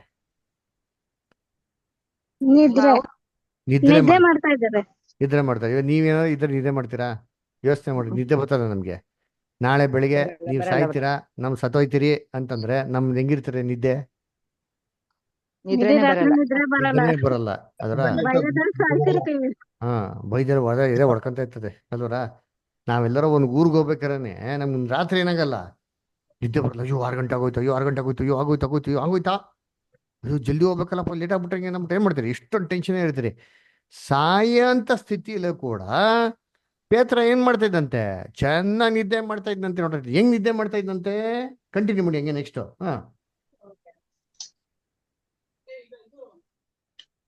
ಸೆರೆಮನೆಯನ್ನು ಕಾಯುತ್ತಿದ್ದ. ಇಬ್ಬರು ಸಿಪಾಯಿಗಳ ನಡುವೆ ನಿದ್ದೆ ಮಾಡುತ್ತಿದ್ದನು. ಕಾವಲುಗಾರರು ಬಾಗಿಲ ಮುಂದೆ ನಿಂತು ಸೆರೆಮನೆಯನ್ನು ಕಾಯುತ್ತಿದ್ದರು.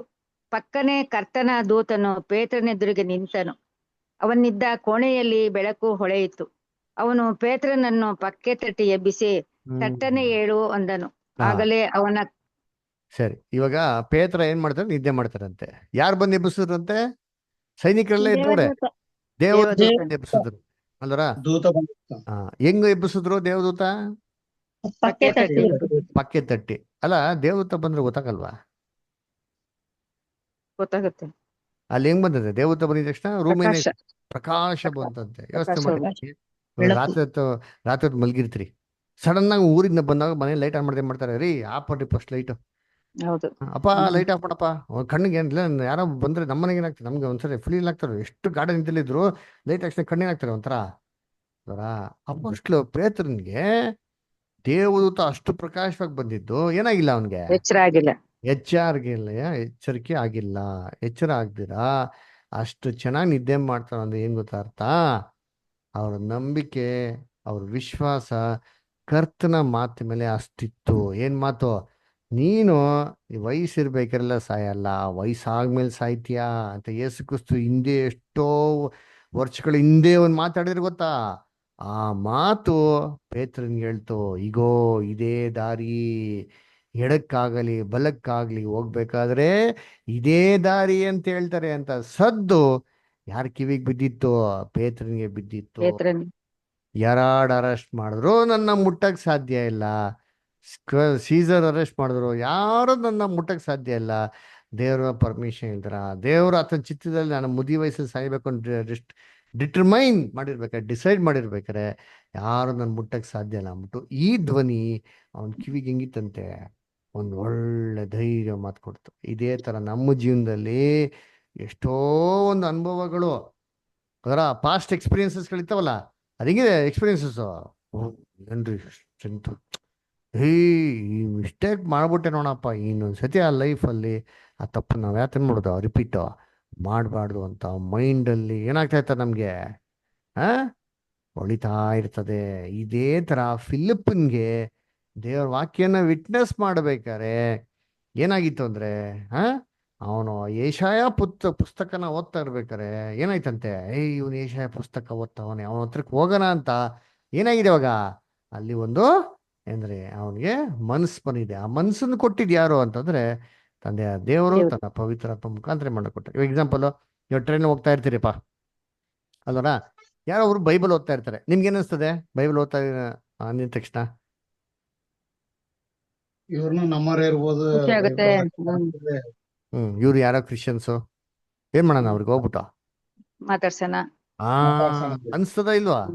ಅನಿಸುತ್ತೆ. 29 ಜನದಲ್ಲಿ ಇಬ್ಬರಿಗೆ ಅನ್ಸೋದು. ಸಬಾಷ್, ವೆರಿ ಗುಡ್. ಅದರ ಅನ್ಸ್ಬೇಕು. ಅವಾಗ ಹೋದಾಗ ನಾವ್ ಏನ್ ಮಾಡ್ತೀರಿ? ಏನ್ ಮಾತಾಡೋದು ಗೊತ್ತಿಲ್ಲ, ಆದ್ರೆ ನಾವ್ ಏನೋ ಮಾಡ್ತೀರಿ, ಏನೋ ಒಂದು ಪ್ಲೇಟ್ ಹಾಕ್ತಿರಿ, ಏನೋ ಒಂದು ಕಲ್ಲು ಹಾಕ್ತಿರಿ, ಏನೋ ಒಂದು ಬೀಳ್ತಾ ನೋಡ.